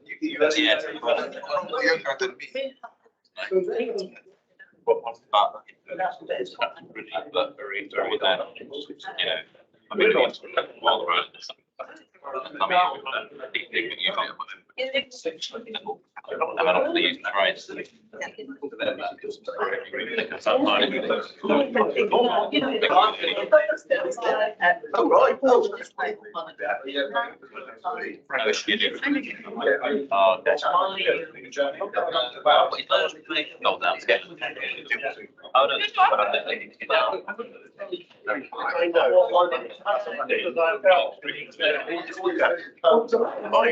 Yeah, and now go on. No, that's fine.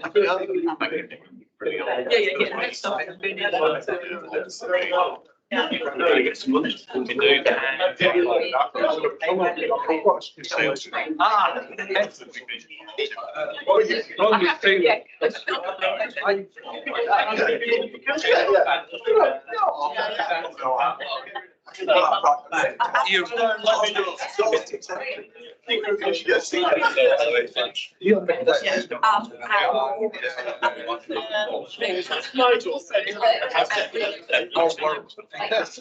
So it's just.